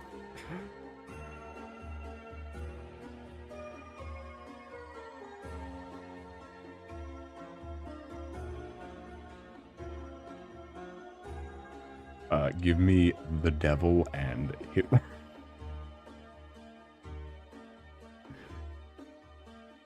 And the Russian Bear.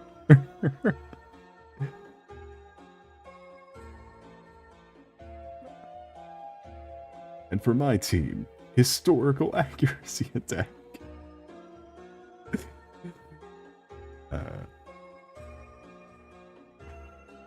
Unless, of course, you play Ironmonger. There was like 50 Spider-Men.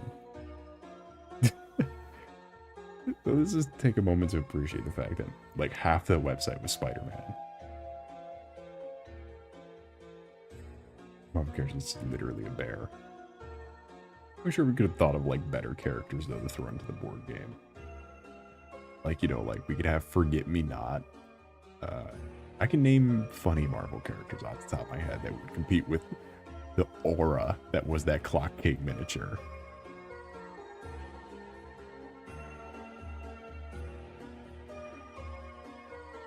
Big Wheel, The Wall, yeah. Forget Me Not, if you need another X-Men rep.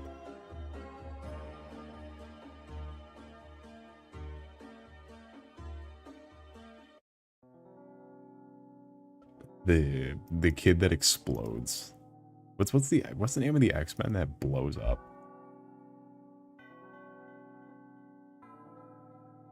Vincent Sturgeon. I believe you mean Sauron. There's the kid on the X-Men who his ability is that he blows up, but he can only do it once because it kills him. What was that guy's name? Get him. He would be a fun miniature game. A high risk, high reward playstyle.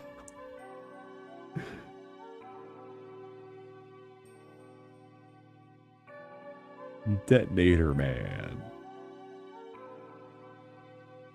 My team. Detonator Man and Forget Me Not. The X-Men where every time you look away from him, you forget he exists.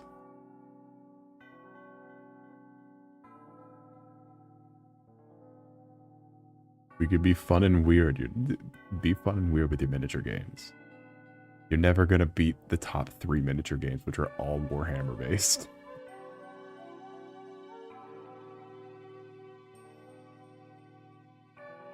The top 3 miniature games are all Warhammer. You gonna try Marvel Tokon? Probably not. I don't care enough about it. I played my fair share of Fighter Z. I don't really need Marvel Fighter Z.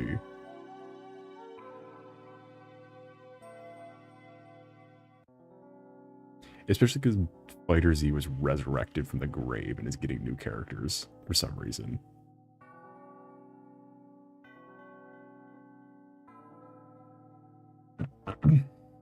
Bailey Hoskins. Okay, yeah. His power is that he blows up. Get him in the game.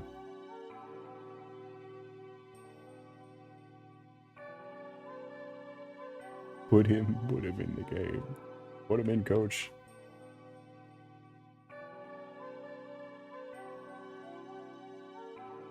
We'll win. He's like 2 sentences long. It end and he blew up. By chance. And he's dead.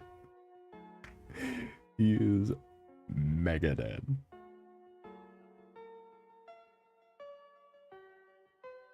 Sorry, 3 sentences. This is the 3rd addendum that he's not coming back. He's like the penny plunderer. Do you want? I take it back. Batman, the board game, missed the opportunity. Where's the penny plunderer? The only Batman villain to be in canonical hell. To be in the Christian hell forever.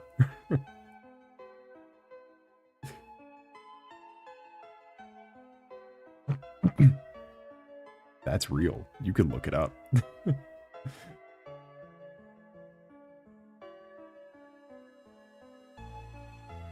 He's not even where the giant penny comes from.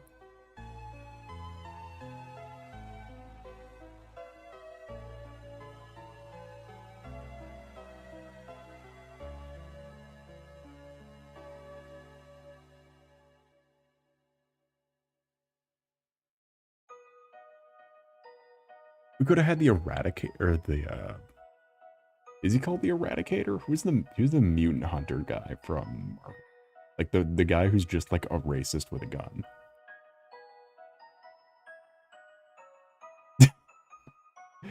He could have been in the miniature game. They put fucking Omega Red.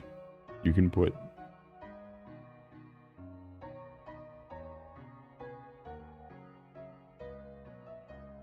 that motherfucker in there.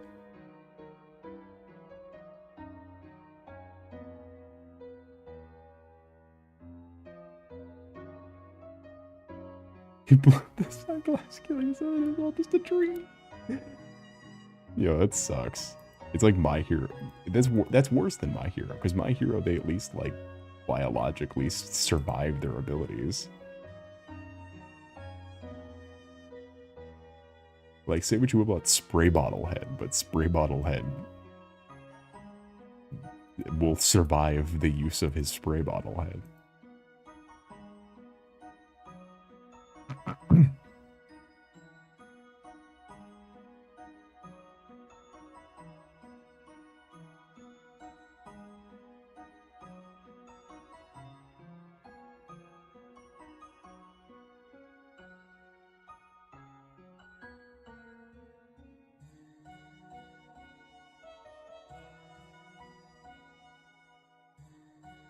Okay, gotta run. Good night. All right, have a wonderful rest of your night or day. It was a pleasure to see you again.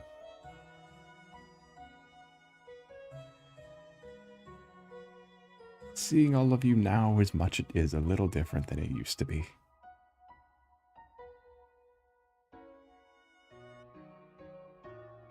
Because if I know anyone's got my back, I know chat's got my back. Amen.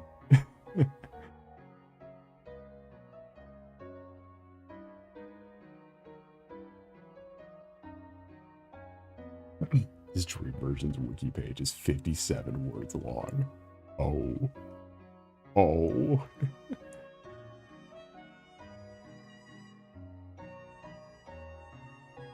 Do you know what? Now that I'm thinking about it, the Batman game has some missed opportunities. Also, it's if it wasn't limited to just Batman, imagine all of the other characters we could have. Okay, imagine Egg Foo.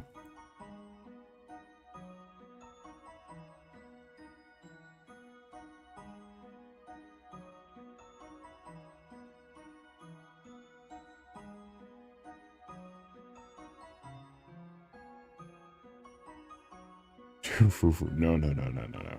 Fufu is not nearly as much of a racist stereotype as Egg Foo.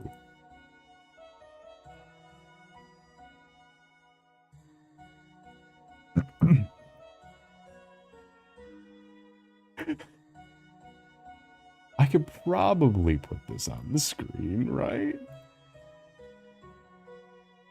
Yeah, let's just go ahead and agree to disagree that I could absolutely put Egg Foo on the screen. If you can guess who he's a villain for without looking it up, you get a point. All the points from previously will be tallied up at the end. Can you guess if you can guess who he's a villain for? I can't look at him. Oh, it's really. Oh no, who are those completely ambiguously nationality soldiers at his feet?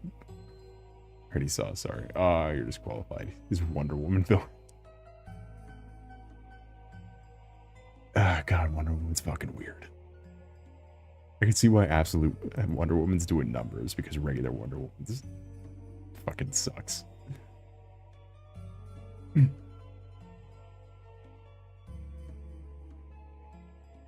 Just fucking fighting Egg Foo.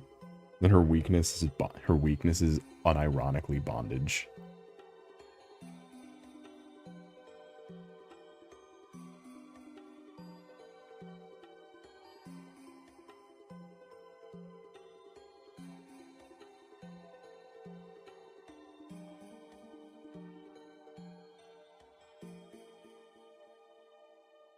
Foo solos Egg Foo. I don't know how I feel about Egg Foo. We bring him back like a Mandarin.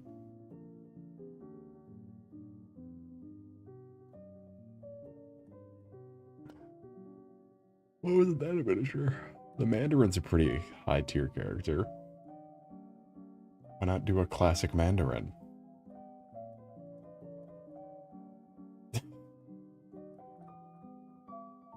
That's another one, along with Egg Foo, you can look up.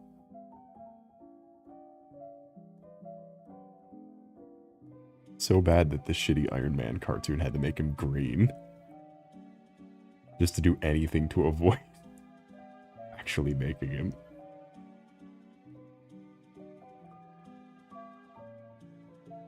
He's got the 10 rings. You don't understand.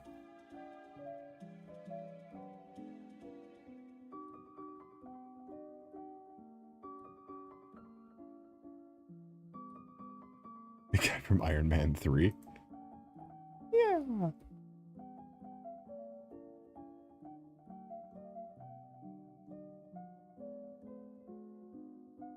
Let's go with that, you know? Let's not go with his classical appearance of...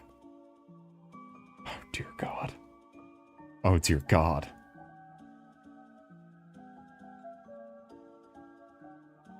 Oh, it's the same stereotype, but worse somehow. Or actually, you know what? Is it worse? Maybe it's worse because they're being more sincere about it than Egg Foo. Like it's less funny and more upsetting.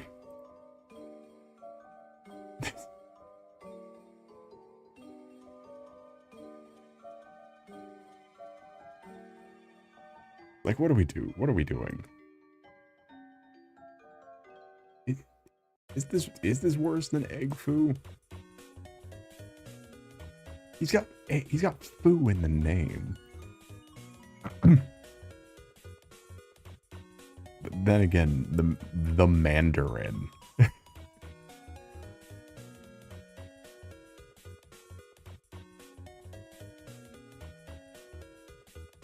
Huh. Egg.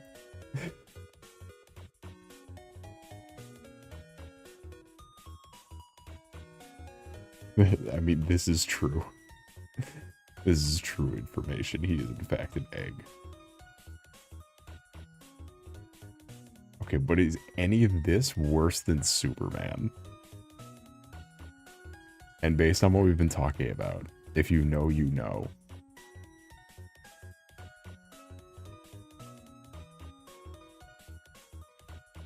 Because Superman used to have a very cool superpower.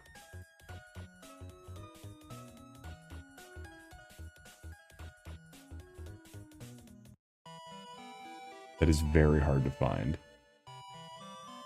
There it is. Oh, I can't even put this on the screen because that's just a slur. That's just a slur.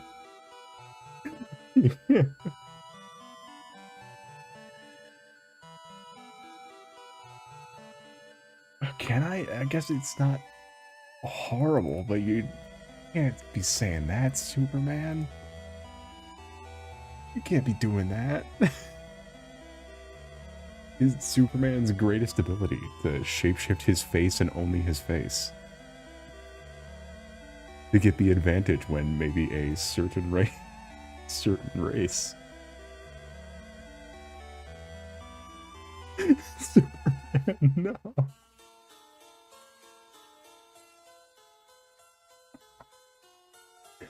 Why did they do this in the movie? Why didn't they do that in the movie? Oh, we can absolutely put... I've seen this on screens before. This does not represent the beliefs of anyone on the channel. We're showing it purely for the sake of it not aging well. God, it's in bold, too. I bolded it to make sure you can see it. Ugh.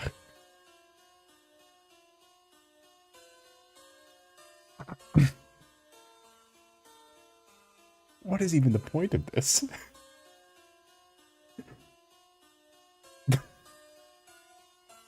I do that.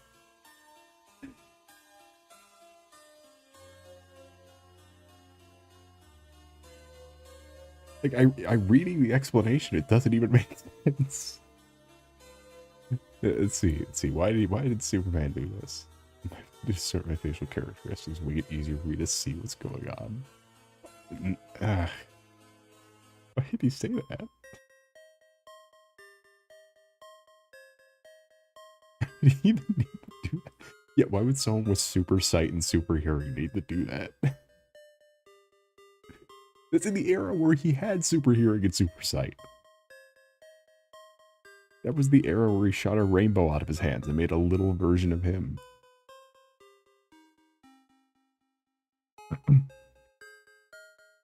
That's real. You can look that one up too.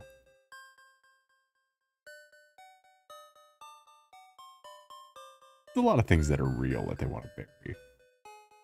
Like how Darkseid was originally a Jimmy Olsen villain.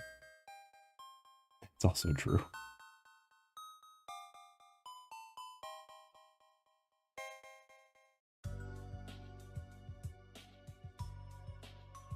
Who's Jimmy Olsen? Superman's best friend. The little nerdy guy he always hangs out with. The Adventures of Superman's best friend, Jimmy Olsen.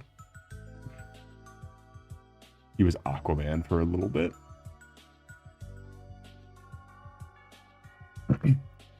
Urban Spookiness, how's your night today? It's a pleasure to see you. I am your host, Solace, Capricornus, Andromeda. And we're doing some art. He's a photographer at the Daily Planet. Yep. He was also Darkseid's first hero. And Aquaman. and a few other things.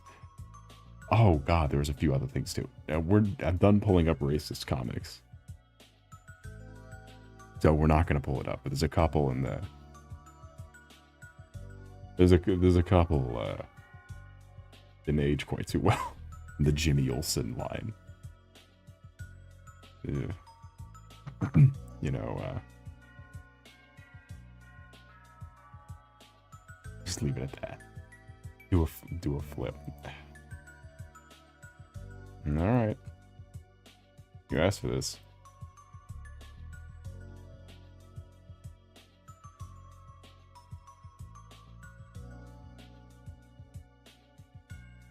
How do I rotate it in this?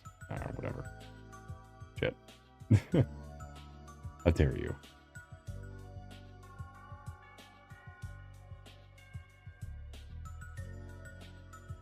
There are quite a few Golden Age comics that didn't age quite so well. Yeah, but it's still it's funny to point them out because it's like that. I don't know how that flew in the time it was written. Because it's like, why would you do that?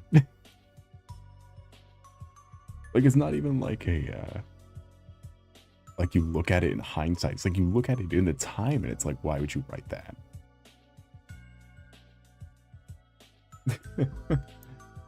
Like, it's so specifically like, this is the worst possible way this could have been written.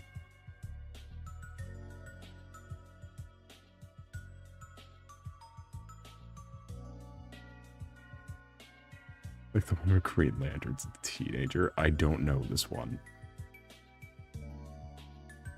I do know the one where Ben Grimm dates a child. I do remember that one because that was a TV show.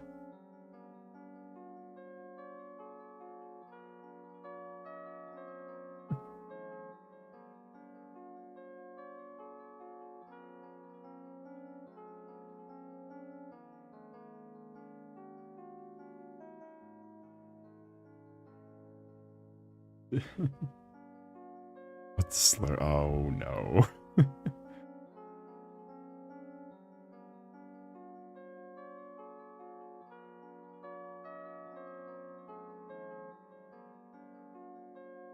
You think I could turn off the line art and be good for a little bit? Because it's kind of... Let's see, where is it?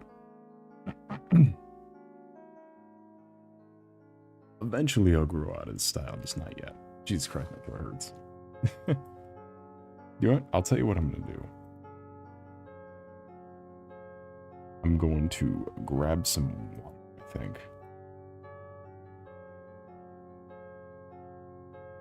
Just real fast. Real ultra fast, I would say.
I have returned. I am back. My ram fish guy. Goat fish guy. Nah, I'm whatever you want me to be. Legally, I'm pretty sure it was goat question mark. Goat parenthesis question mark. I don't care. Look at me.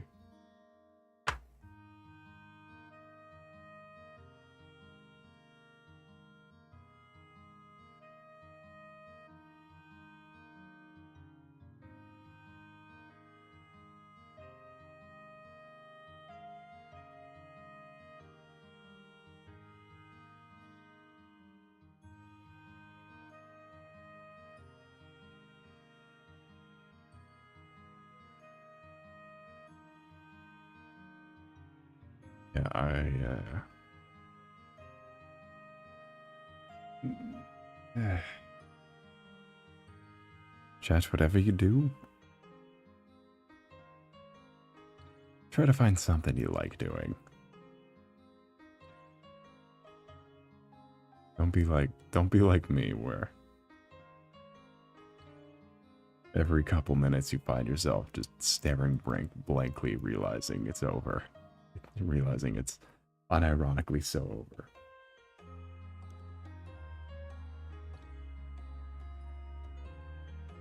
Don't be like me.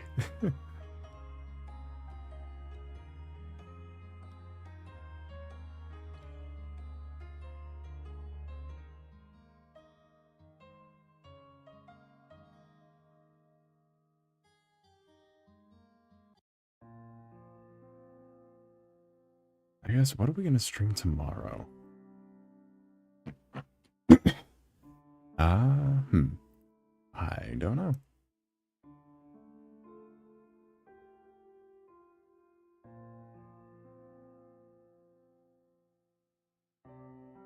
Oh, this moving my model around has caused me to fuck it all up.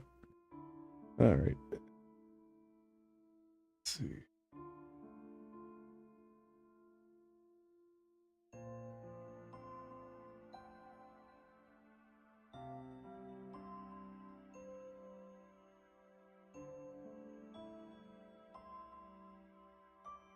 I made myself sad with that sentiment. But then again, when don't I make myself sad?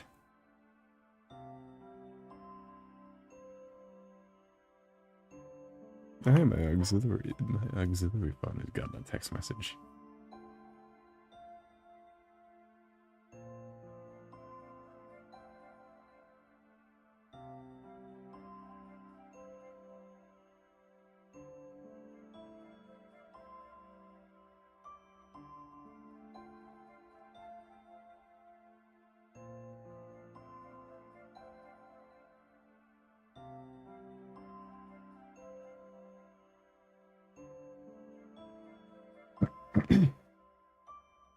Yeah. Now that I've got water, I've activated all the coughing powers.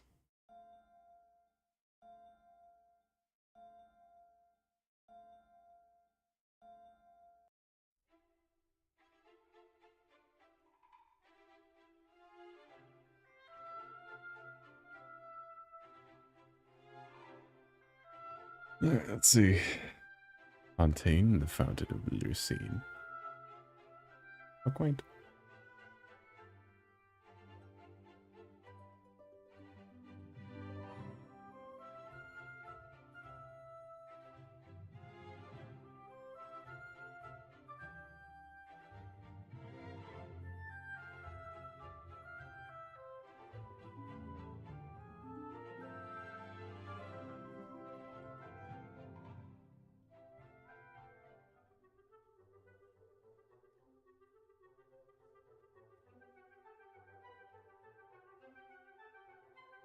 I guess I wasn't ready to turn off the liner yet.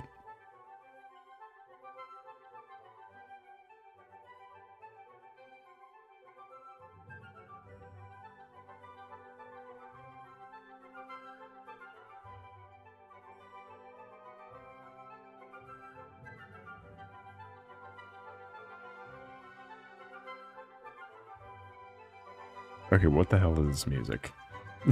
Come on, the Fountain of Lucerne.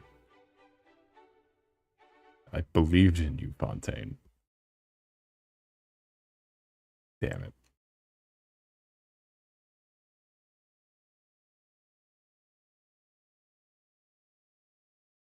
Yeah, so, actually, do it. I have something non-depressing we can talk about for a little bit.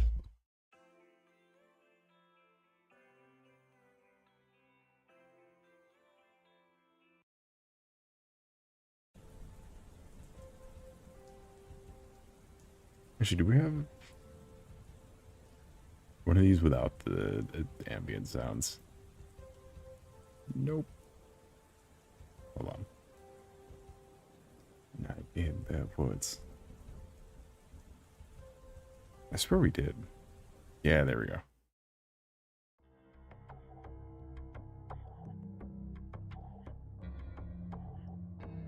I do the growling weird 5-minute run back. Look, you should try Dark Souls 2. All I'm saying. Do the Fume Night run back and then come back to me complaining about run backs. Do the Fume Night Gauntlet.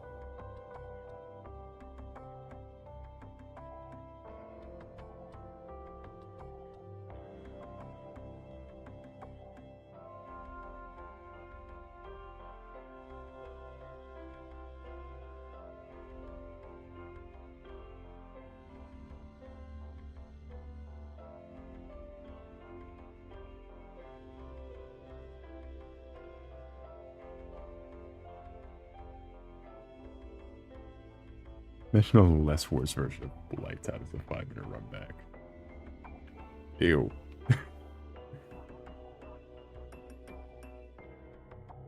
Well, let me find the...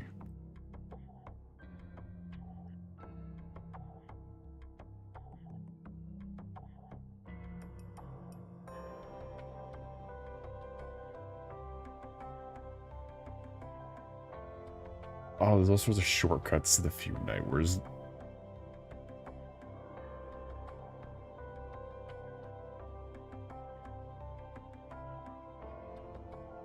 I don't want a shortcut. Oh boy, we are...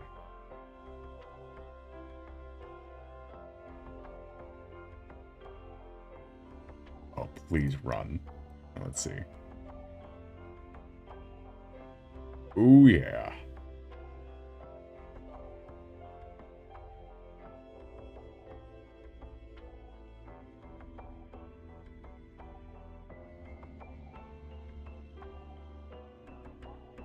Oh, this guy's equipment is way under level. That's why the back's tough. Have you seen any of the Clayface movie? Not after it kind of went silent for me.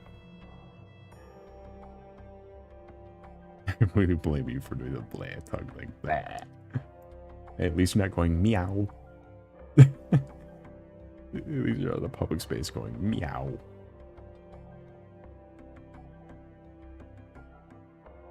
This is good. To be fair, I did get that from someone that going blah. It was not from me. It's not my original creation. We gotta do a Team 4-star style credits to the author every time we start a Soul stream.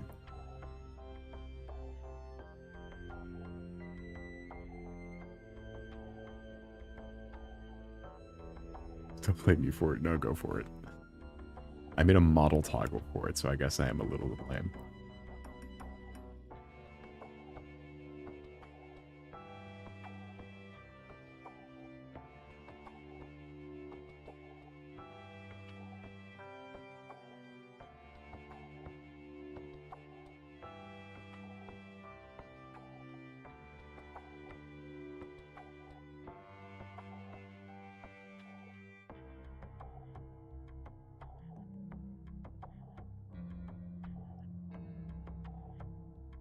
Okay, let's see.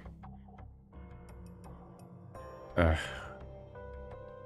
have I done?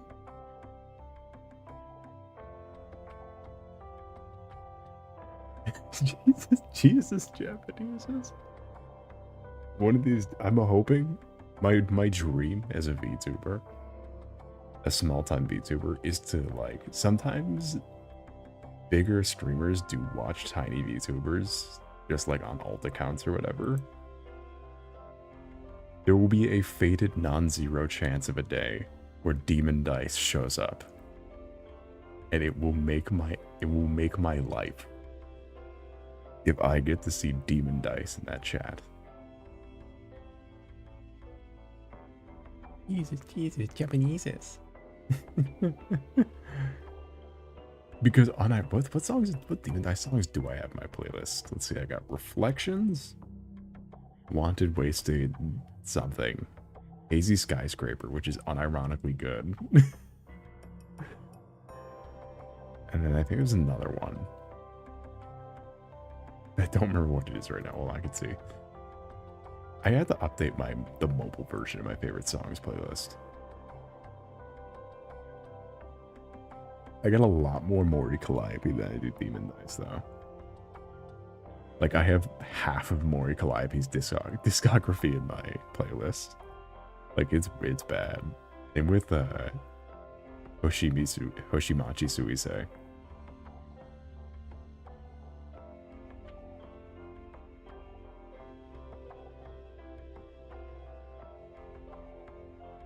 To just have like the entire fucking discography.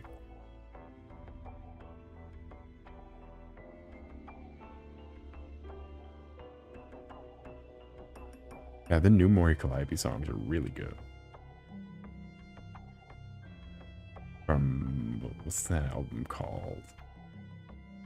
From Disaster Piece.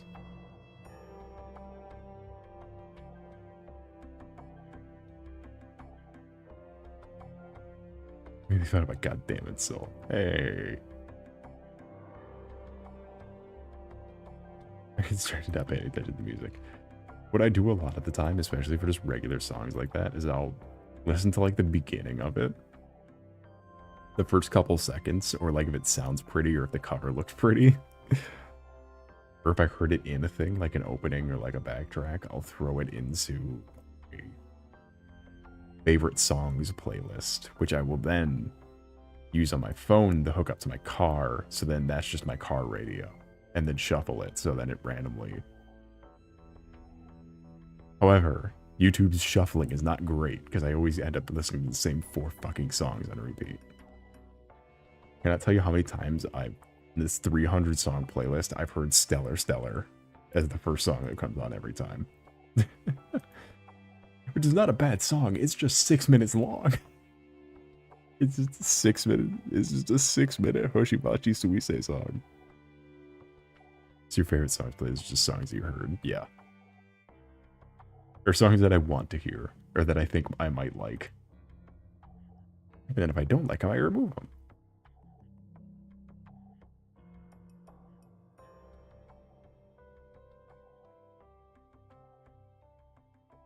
Or if they're kind of funny, I also throw them in here, like a Rock On by Rock On by Goseki Biju.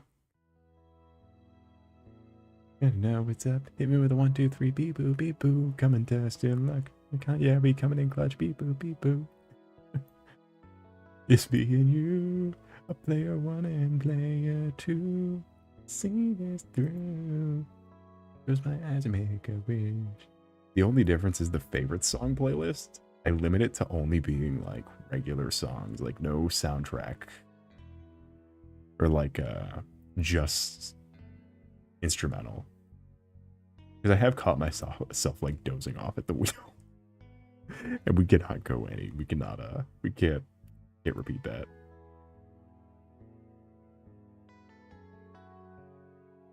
You're not go bellow, shut the fuck up.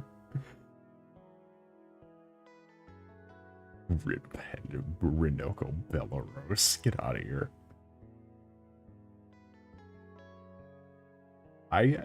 Although to be fair, I have a Temi Chang song where she covered Yona Yona Dance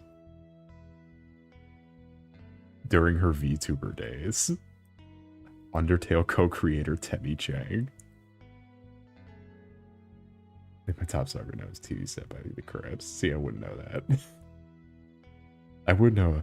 Dame, dame, dame, yo. By Sihan. Or Wind Up by Cecilia Immergreen.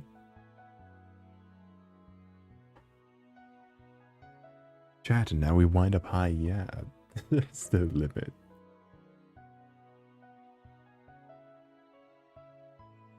Wanted Getting Wanting. That's the song. That's the Demon Dice song I couldn't remember. It's real like sung in a basement concert type music. But sometimes you need a singing in the basement type music. It sounds like it was recorded in a basement too.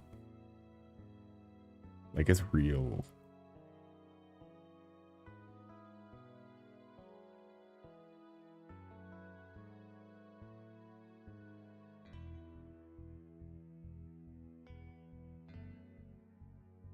You doze off to video game boss music. Not necessarily boss music, but I do listen to a lot of lo-fi when I'm just working. Or like chill music. Just in general. I will absolutely fall asleep to anything sometimes.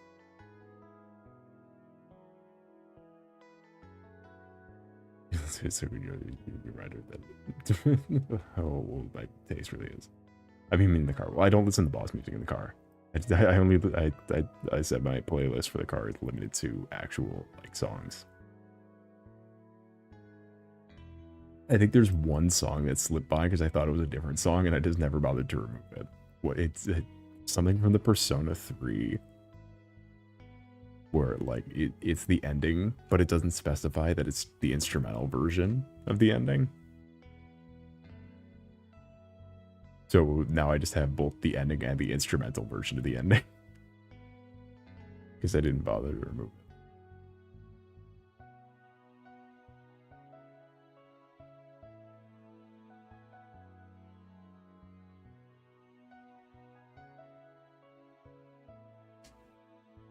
it. My most frequent addition to the playlist, though, is every time there's a...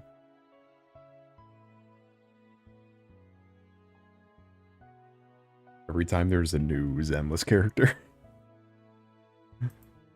That's how I always listen to the Zenless music, is I just throw it in the playlist and wait for it to come up.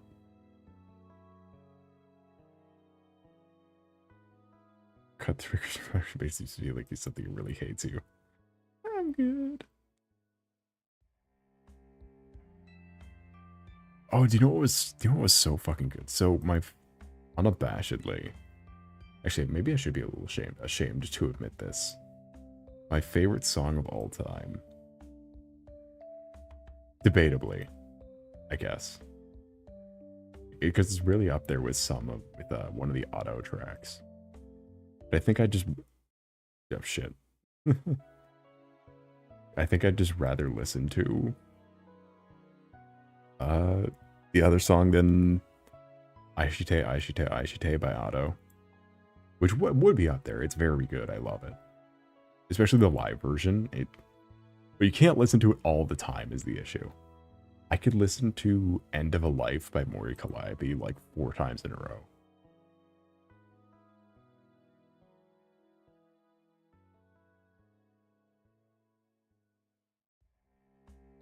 However, she also recently remade it, or like re-sang it in a more like upbeat version. And holy shit, it came up in the Cinderella album. And I was like, Jesus Christ, this is so peak. It's now sits in my playlist right next to Narissa Ravencroft's version of Bird Brain, where she actually yells, "Oh, my penis, ah."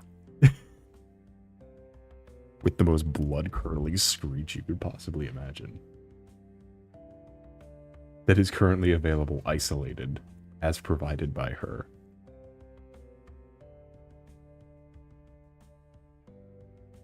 I never got the high brown Bird Brain. Yeah, it's fine. I like Narissa's voice though, because I think it does not work great as a V-synth song. because a lot of it clips the V-synth and it's kind of just annoying to listen to. But I think that one works better in a cover. Because you like get the but also I listen to a lot of auto. Which is that a lot of just fucking screaming. Like listen to Aishite, Aishite, Aishite, the live performance version. Here, I'll send it. I'll just fucking send it to you. Hold on. Because I can't play that on stream. Of the things we've shown off on the stream thus far, all the weird racist caricature. We have to draw the line at music. At like a snippet of a song.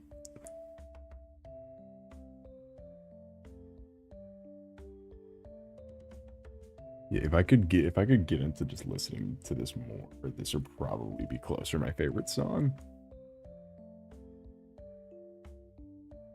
But I think I actually know that one. The Aishite, Aishite, Aishite, Amoto, Moto,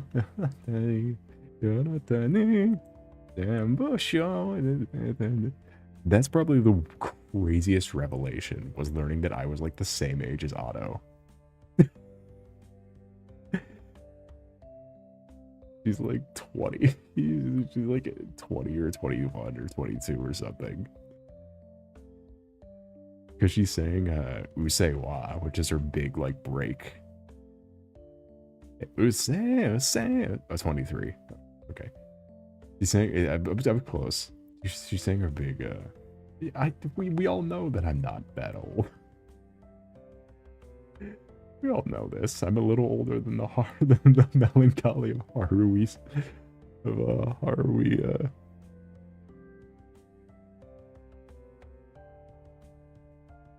the whole Usewa.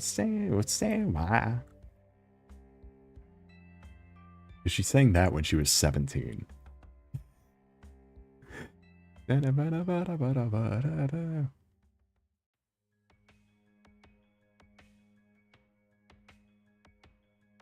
was a 27-year-old who did the cult doc. Okay, well, the cult doc is not a trustworthy resource.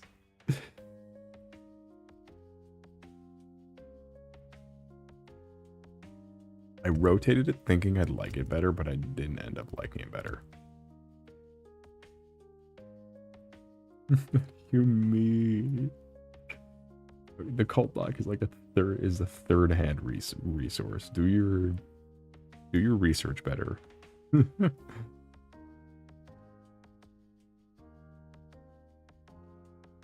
It's a secondary source, and you're using this on your final.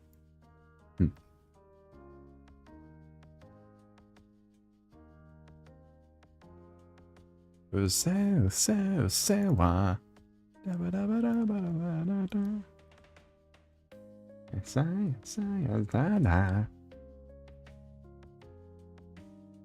we'll totally definitely know hit the. Okay, that one is true though. That one's totally true though. Yeah, they nerfed the Roaring Knight. Like they made it easy. They made her easier. I mean, I guess I kind of get why, but like you're not supposed to win.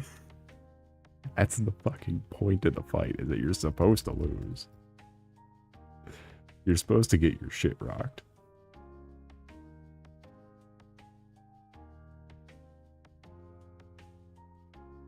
Be a little weird if it was easier to win. Did I move circle of fortified? Yeah, because that's never been true. Kickback by Will State. You mean the opening to Chainsaw Man? The first opening to Chainsaw Man. Of course I know it.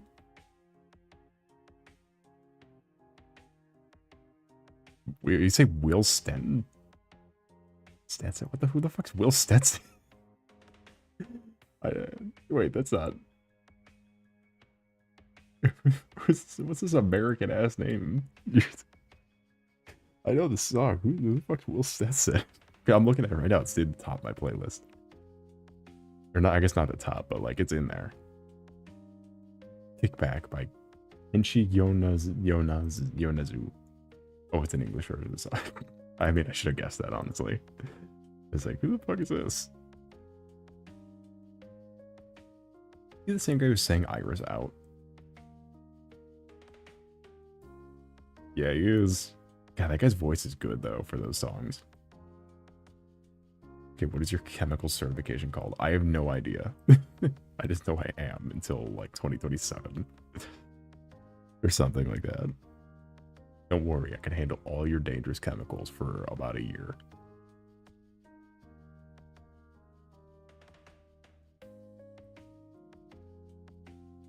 Don't even worry about it. Also, Chad, if your main playlist does not have all of the songs from the in-universe Astra Yao album, then you need to fix that.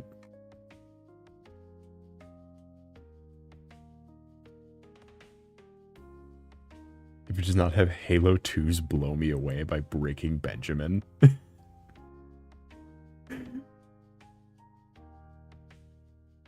I don't know, maybe let's say the 3 places of the interpretation. I used to, but that kind of phased out the other ones because I got older. My other ones ended up being from like a different stages. I don't know, I'm simple.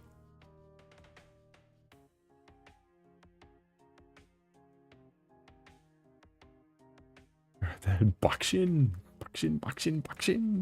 Like, give me that. Please, no.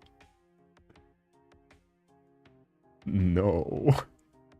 Add Bakshin.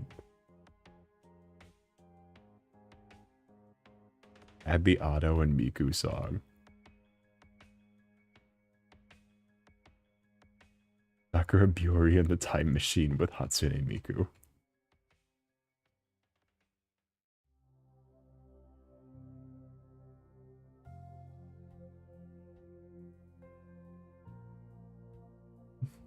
or the weirdly sad, like the weirdly melancholic Hoshimi Miyabi theme. I have one for like goth music, one for my assorted playlist. Different characters of Betty more. Let's see, what playlist do I have? Because I save quite a few of them just to like. Let's see, library. So I got my song one. The Call of the Night combined OST. I'm just going to the ones that I specifically made.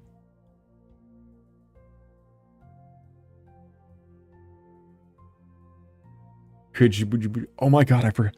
I used to pass out listening to music. And then I would wake up and then hit save playlist and it would just save all of the music into a playlist. And that's where a lot of these playlists came from. I assume a lot of these are going to be the same type of songs. Let's see. Let's see. Oh, this one's got more.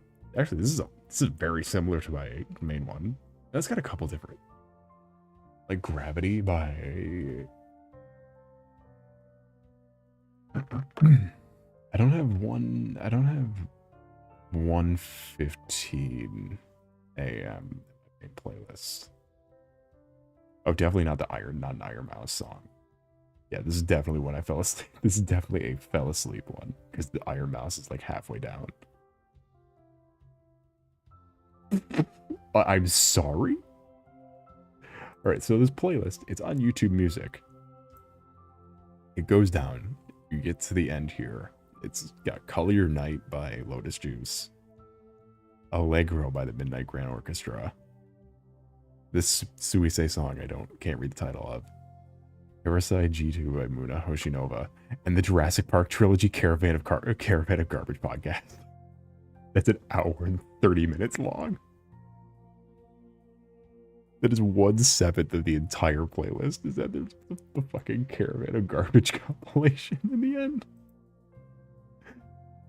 I definitely fell asleep on that. So for real. Definitely fell asleep when that playlist was made. Oh, the original anime playlist, because I fell asleep with the End of a Life on and it just auto-played.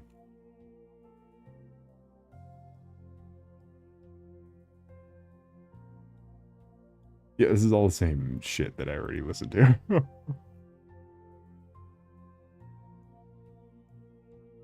Or the Dead playlist. It's got like the video game OSTs and the shit I listened to in like freshman year. Ooh. Ooh. Current playlist rotation. Current playlist rotation is my playlist based on characters that I refuse to get out of my brain in my gay playlist. What the fuck's the gay playlist? Also, I'm gonna be so real. I love Caravan of Garbage. I don't know why it's in my music playlist, but I made it sound like I didn't like Caravan of Garbage. They're very funny Australians.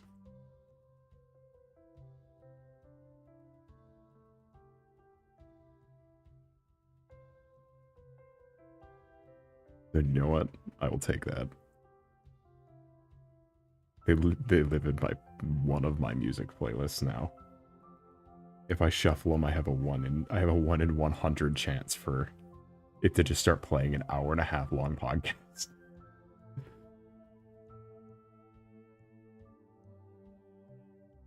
God, I used to know people who would listen to podcasts in their car. It's like, why would you? How and why? They're explicitly gay or have gay vibes. I don't know what that means. I don't know what that means.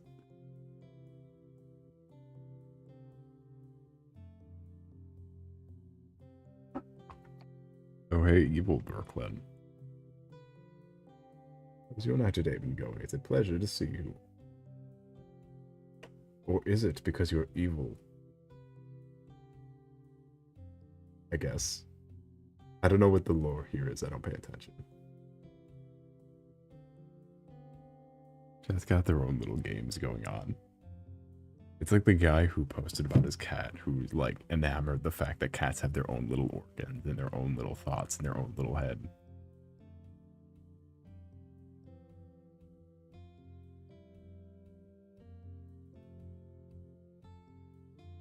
I should have taken a more artsy approach to this, or avant-garde approach to this. Eviler than usual. Because the thing is, this background I like, but it doesn't really fit the colors I use for the character.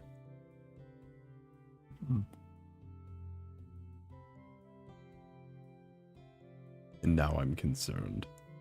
But I don't know what else I would do. At least we got something to post.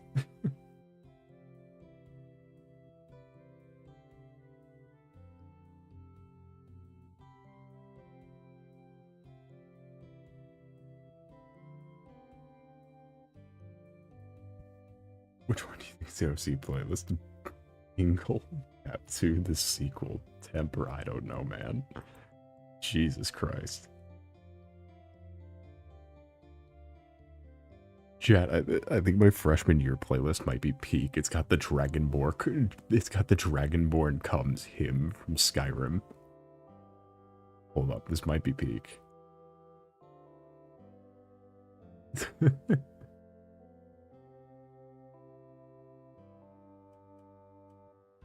It's got the Contact Redux from Red versus Blue. What the fuck was I listening to? What was I listening to as a child?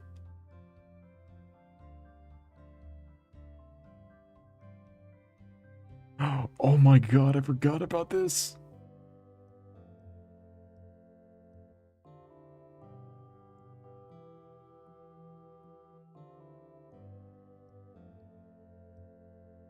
There's a, I remember once I was bored just like letting music play as I do, which is how you get all these stupid playlists. They're like 1,000 fucking songs long that just kind of go. There was one song I listened to. It was super fucking corny, but it was like one of those like story songs that are just like someone's like fan anime thing. It's like, oh, it's whatever. Didn't think about it. It went by. It was fine enough to listen to. You know, just let it go. A couple hours later, another song plays. It's like, it was a similar story to one I've heard. Is this familiar? This is a weird song. They let it go. Another hour goes by. Another song comes on. And then directly mentions a thing from the previous 2 songs. And it's like, wait a minute. Are these all connected? And then there was another song that broke into being a sung out court hearing, and then mentioned the previous 2 songs. Like, wait. What the fuck are these songs? So I have a playlist just called The Bombing Saga. Because it's like, wait, all these corny ass goofy songs are all connected. There's like 12 of these. Yeah, but I remember from what I gathered. Let's see how much I remember. It was a song. It was a whole bunch of songs that was about something that, like, someone planted a bomb on an idol, so their backpack exploded. It was something like that. But it was like just completely innocuous songs.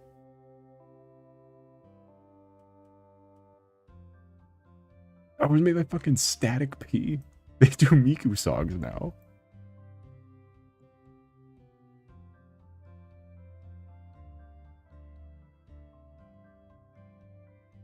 Oh my god. I'm thinking Miku Uyu.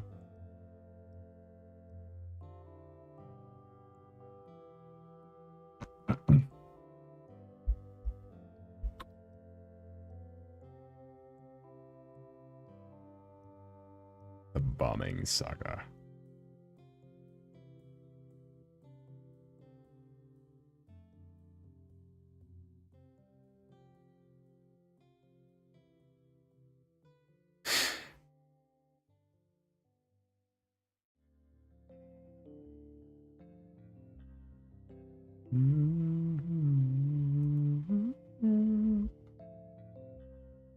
That's really funny, chat. They do Miku songs now. What's my love songs that are good playlist back from when I was Airways? That seems like you're asking for a disaster. That seems like you're asking for disaster. Oh no, I would like to hear these. If you'd be so inclined.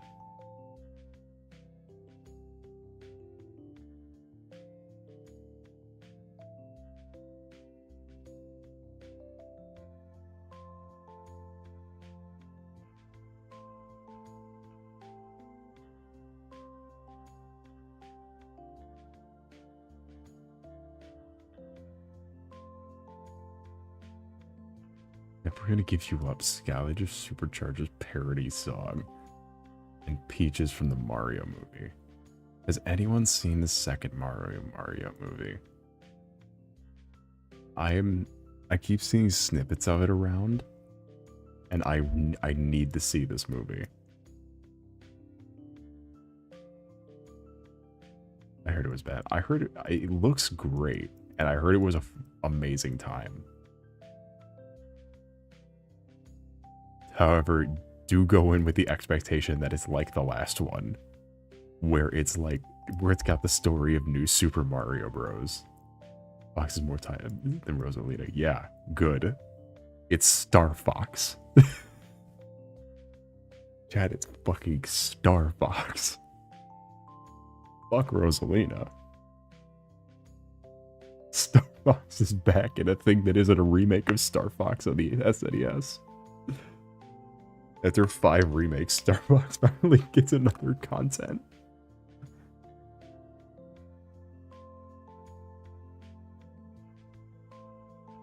Fox McCloud. It's Fox McCloud. It's Fox McCloud. Main part of the plot. Fuck you. It's Fox McCloud.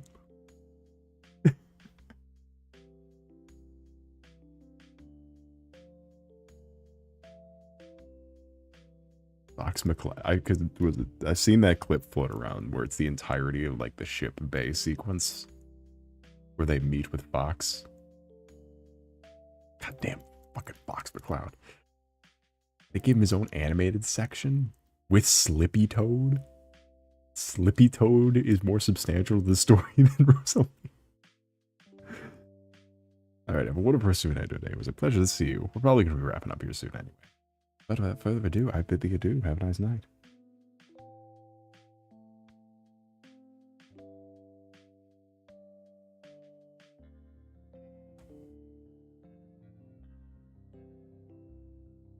But just in that shift sequence alone, they got the Samus gunship. It's for Samus's original gunship, not her new one. Which I'm sad, because I think her new one looks way cooler. Samus's original gunship. The fucking Pikmin. I like how every time someone brings up, it's like, are these all connected? Miyamoto goes, no, no, no. Pikmin's the only thing they can cross over. And then proceeds to add fucking Star Fox, Samus, and Mr. Game & Watch. I imagine it's from the end of the movie, but it's fucking Mr. Game. Mr. Game & Watch. He's in the movie. So if we're counting up Smash Bros. Characters who are in this franchise, you got Mario, Luigi, Yoshi, Donkey Kong, Peach, Star Fox, Samus, the Pikmin, and Mr. Game & Watch, and Rob.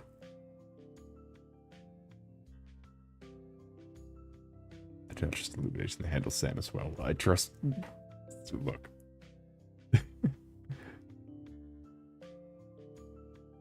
And also, I guess Rosalina, the Smash Bros. Character. And Bowser Jr. But those are obvious. Of the original 8 Smash Bros. Characters, though, the Legend of Zelda movie coming out. So taking that in mind, we got Mario, we got Yoshi, we got Donkey Kong, we got Fox, we got Samus, we got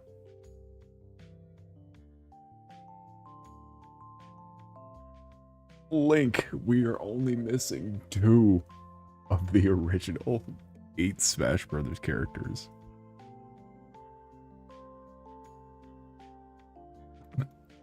That being Captain Falcon and Pikachu.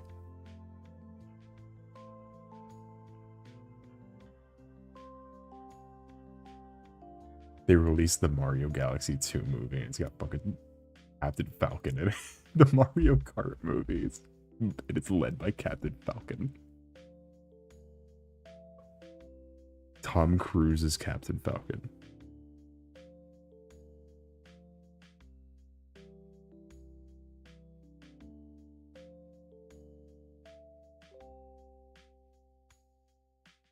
Chat, am I cooking?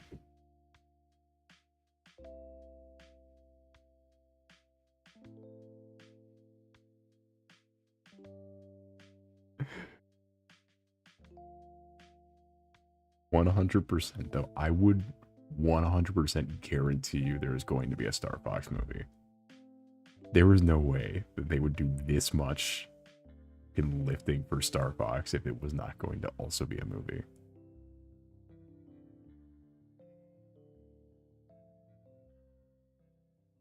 Which I think I heard that it's in production too. Like on top of that, like they're like that was the initial pitch, and then they folded it into Mario 3 or Mario Galaxy. Which, to be clear, Rosalina was sidelined in Mario Galaxy. Let's not pretend like this isn't new. It's just the first time this character's been sidelined for fucking Star Fox, baby. We're so back. And he's been redesigned too. He looks great.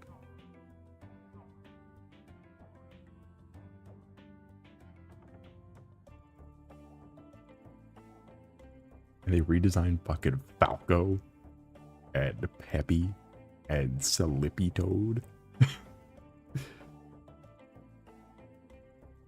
The only thing's missing is I haven't heard anything about him addressing the fact that his father is dead.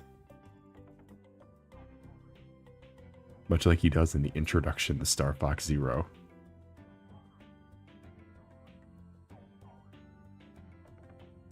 He looks like a persona. Yeah, he's fucking Fox McCloud. What else? What else do you want him to look like? You ever seen Fox McCloud before?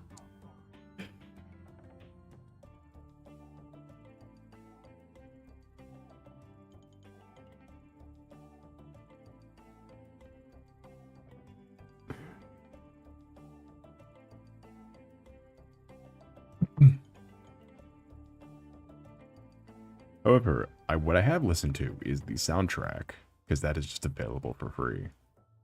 It's like, sure, I'll just pop this on for a little bit. I don't know what they've been feeding the people who've been doing Mario scores, because even the Mario Kart World soundtrack was like Ascension tier. And the soundtrack here was as good. Like it was. The soundtrack. It's called On Deck, where like there was so many jump scares of random motifs. It's like you're listening to the song, you're like, oh, this is kind of sick. It's like the Odyssey. It's like a orchestral version of the Odyssey theme, and then like 20 seconds in, it just hits you with like the like just 1-to-1 the fucking Pikmin night theme. Or Pikmin evening wrap-up theme. It's like, and the track gets close to the end. It's winding down. It's winding down. Fucking break out the guitar because it's Corneria. It's a Corneria guitar remix.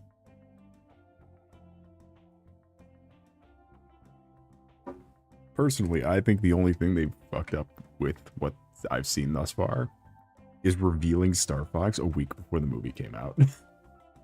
If they didn't say anything, I think they would have given someone a heart attack. It would have been like Andrew Garfield in the fucking Spider-Man movie.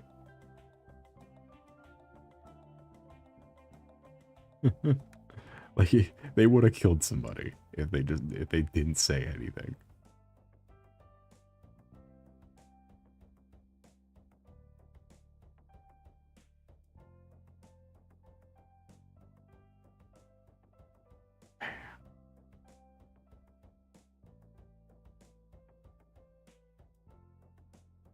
I would have thought I was on drugs. Why? Because Nintendo's mentioning Star Fox.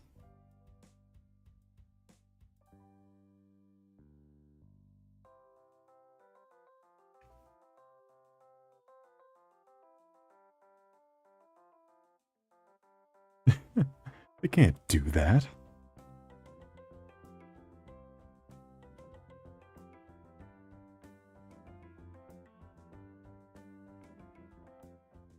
Why is Star Fox all people the Mario movie? Because it's the space one.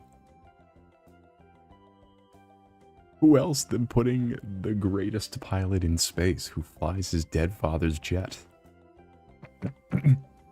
Or I'm sorry, his R-Wing. Samus is space. Yeah, but she's not Star Fox.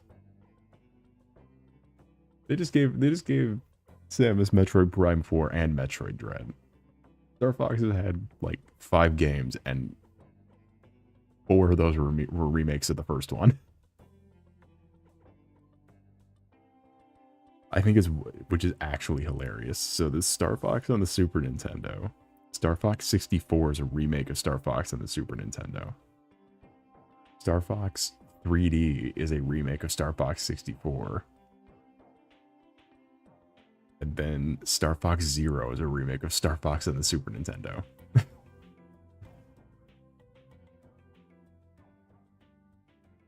Other than that, there's Japan only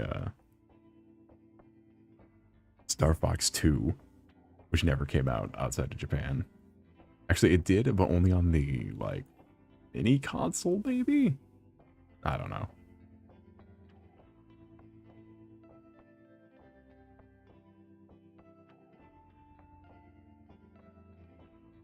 And then Star Fox Assault and Star Fox Adventure were both retooled other games to include Star Fox.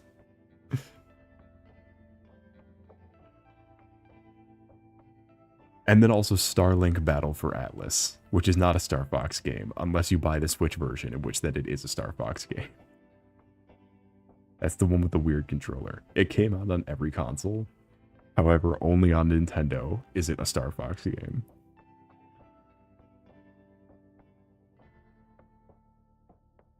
And I should know because I own the Switch version and the Xbox version.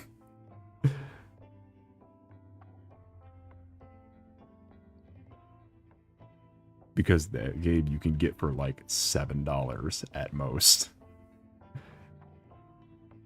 It is the cheapest game ever.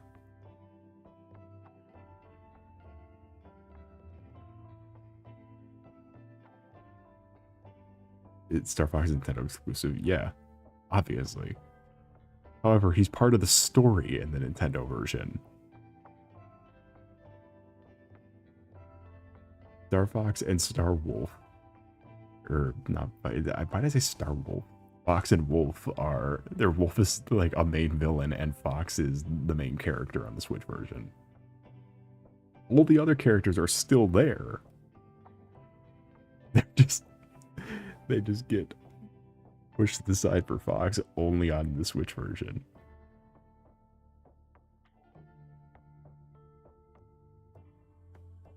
It's really funny.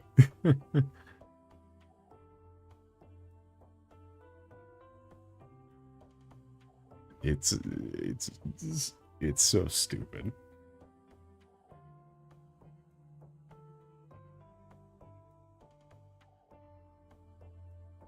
However, you can get a funny controller with a big R wing on it, so it's fine. It makes up for it.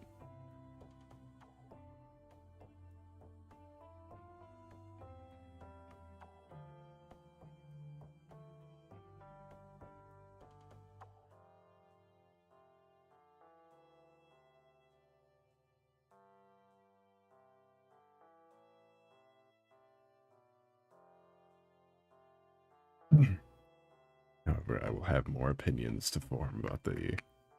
I don't think it's gonna be, because the first one didn't really have a story or anything, and it wasn't bad. They're just fun movies. And also, some reason, the entirety of Illumination's budget and animation goes to exclusively Mario. The Minions look like the fucking Kung Fu Panda TV series, but Mario looks fucking insane. At least the funny controller for Nintendo Switch too. They're not. Just like how the new Xbox controllers, they put a share button dead in the middle of the controller, so now you can't put the Starlink controller thing in it. Because the Xbox version has to plug into the mic slot on the bottom. But it can't do that with the new Xbox controllers because they put a big fucking share button in it. Don't even start how the PS4 version of this game works, because I have no idea. It's Toys Life event. Yeah, you didn't get that from the fact that they gave you a stupid ass Joy-Con holder with a big fucking Star Fox in the middle. Which, so it's not actually the Star Foxes in the middle. It's like a little, like, here.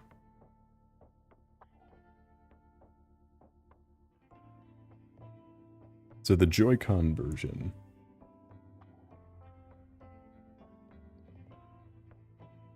it's the plate. You put the Joy-Cons in the sides, and then it's just got like a little stilt thing in the middle.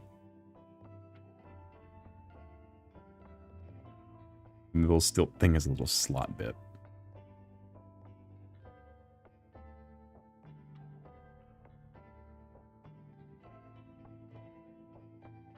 And in the slot bit, you can put on your little, you can put in the little hero guy. Your hero guy, a little circle thing that like slots in the middle. And then it hooks, then the, you have like a ship big fig with a hole in the bottom that you put on top of the, you put like on top of the little guy.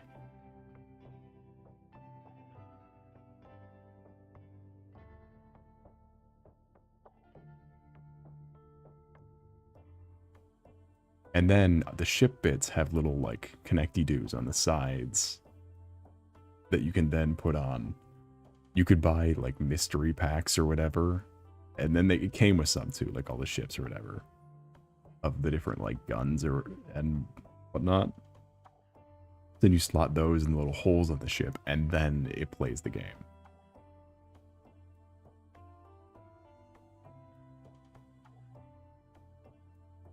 It's neat.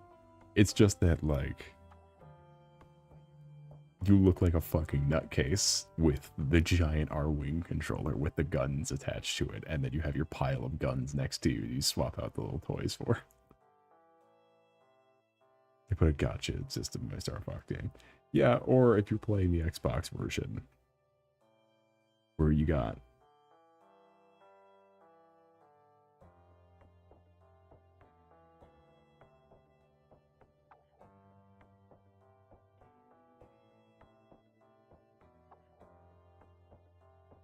where it's got the hole in the bottom and the Starlink piece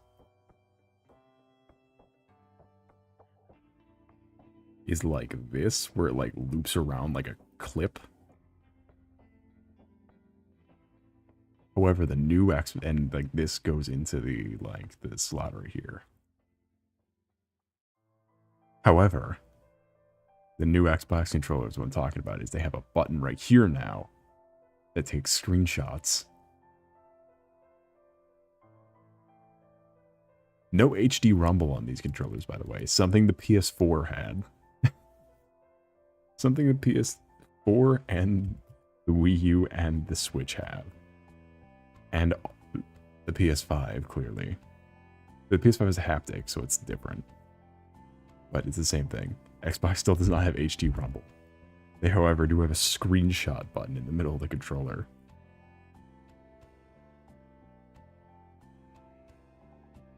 My Xbox controllers, however, do not have this.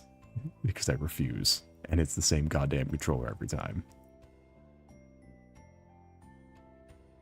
PlayStation created the greatest controller known to man, and Xbox is still using the same shit from 2013. Which is the same shit from 2007 or 6. Whatever the 360 is, it's the same controller, just a slightly different shell. There's nothing different. At least the PS4 had the dignity to have a big light bar in the front. So when you play Destiny, you just got a flashlight sometimes.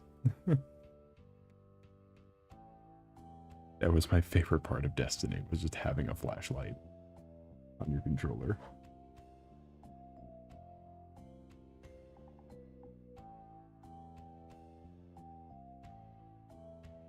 I've seen the Rumble feature be used creative. Well, you clearly have not played any game on the PlayStation. Or on the... Really? How have you never... You blind? Because even the Switch had some cool uses of Rumble. It's just... The Xbox Rumble is so fucking painful. It's so goddamn loud, too. Like, when you're playing Tetris Effect, where it's supposed to have the HD Rumble, Xbox just doesn't. So it just fucking thunders your hands every time you get a Tetris. Instead of being, like, slow and built up, and then it's loud, too. Even, like, Mario Party had creative uses for Rumble. Where, like, you had to feel the tremors in the controller for, like, where you hit. Or was it the PS5 controllers literally had a controller that make little rain sound effects that literally play Astro's Playroom. It is free. Astro's Playroom made me feel like I was completely justified owning a PS5. And then on top of that, Astrobot too. Astrobot was one of my favorite games from that year. God, it was so fucking good. And it was nothing. It was an advertisement. It was an advertisement for PlayStation. Whenever you get the chance, if you meet someone with a PS5, ask them to play Astro's Playroom. It is a tech demo. Technically, it is a short version of Astrobot. From like 2 years before Astrobot came out. It's like $600 now. Ha! I got mine for like $450.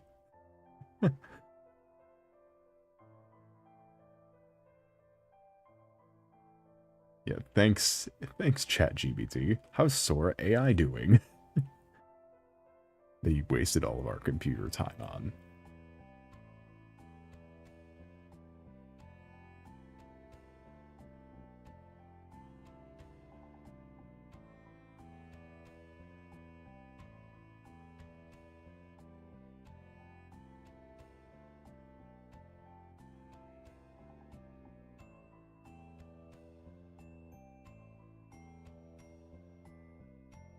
How's that deal with Disney going? Nobody knows because Sora AI is shutting down because it went bankrupt. Nobody will ever know how that's doing.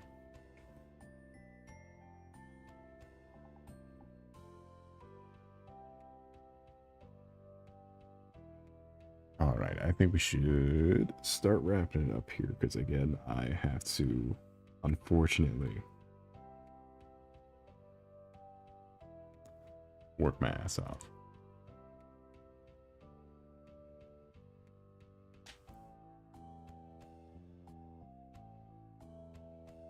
Your job? I don't need luck. I need death. I need a robbery. Or a scratch off. Maybe that's what the luck is. I need to gamble and win.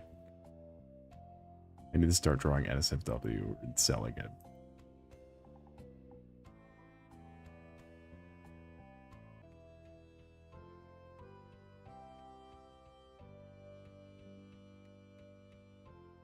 Bitch, are we serious? Anyway, without further ado, BB. Dude, the OBS just crashed, yeah. Bitch, are we serious?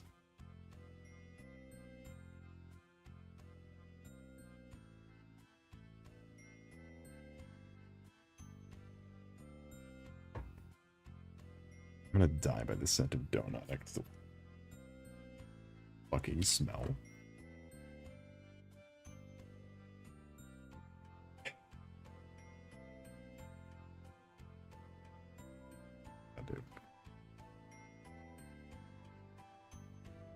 Oh shit, it's still on.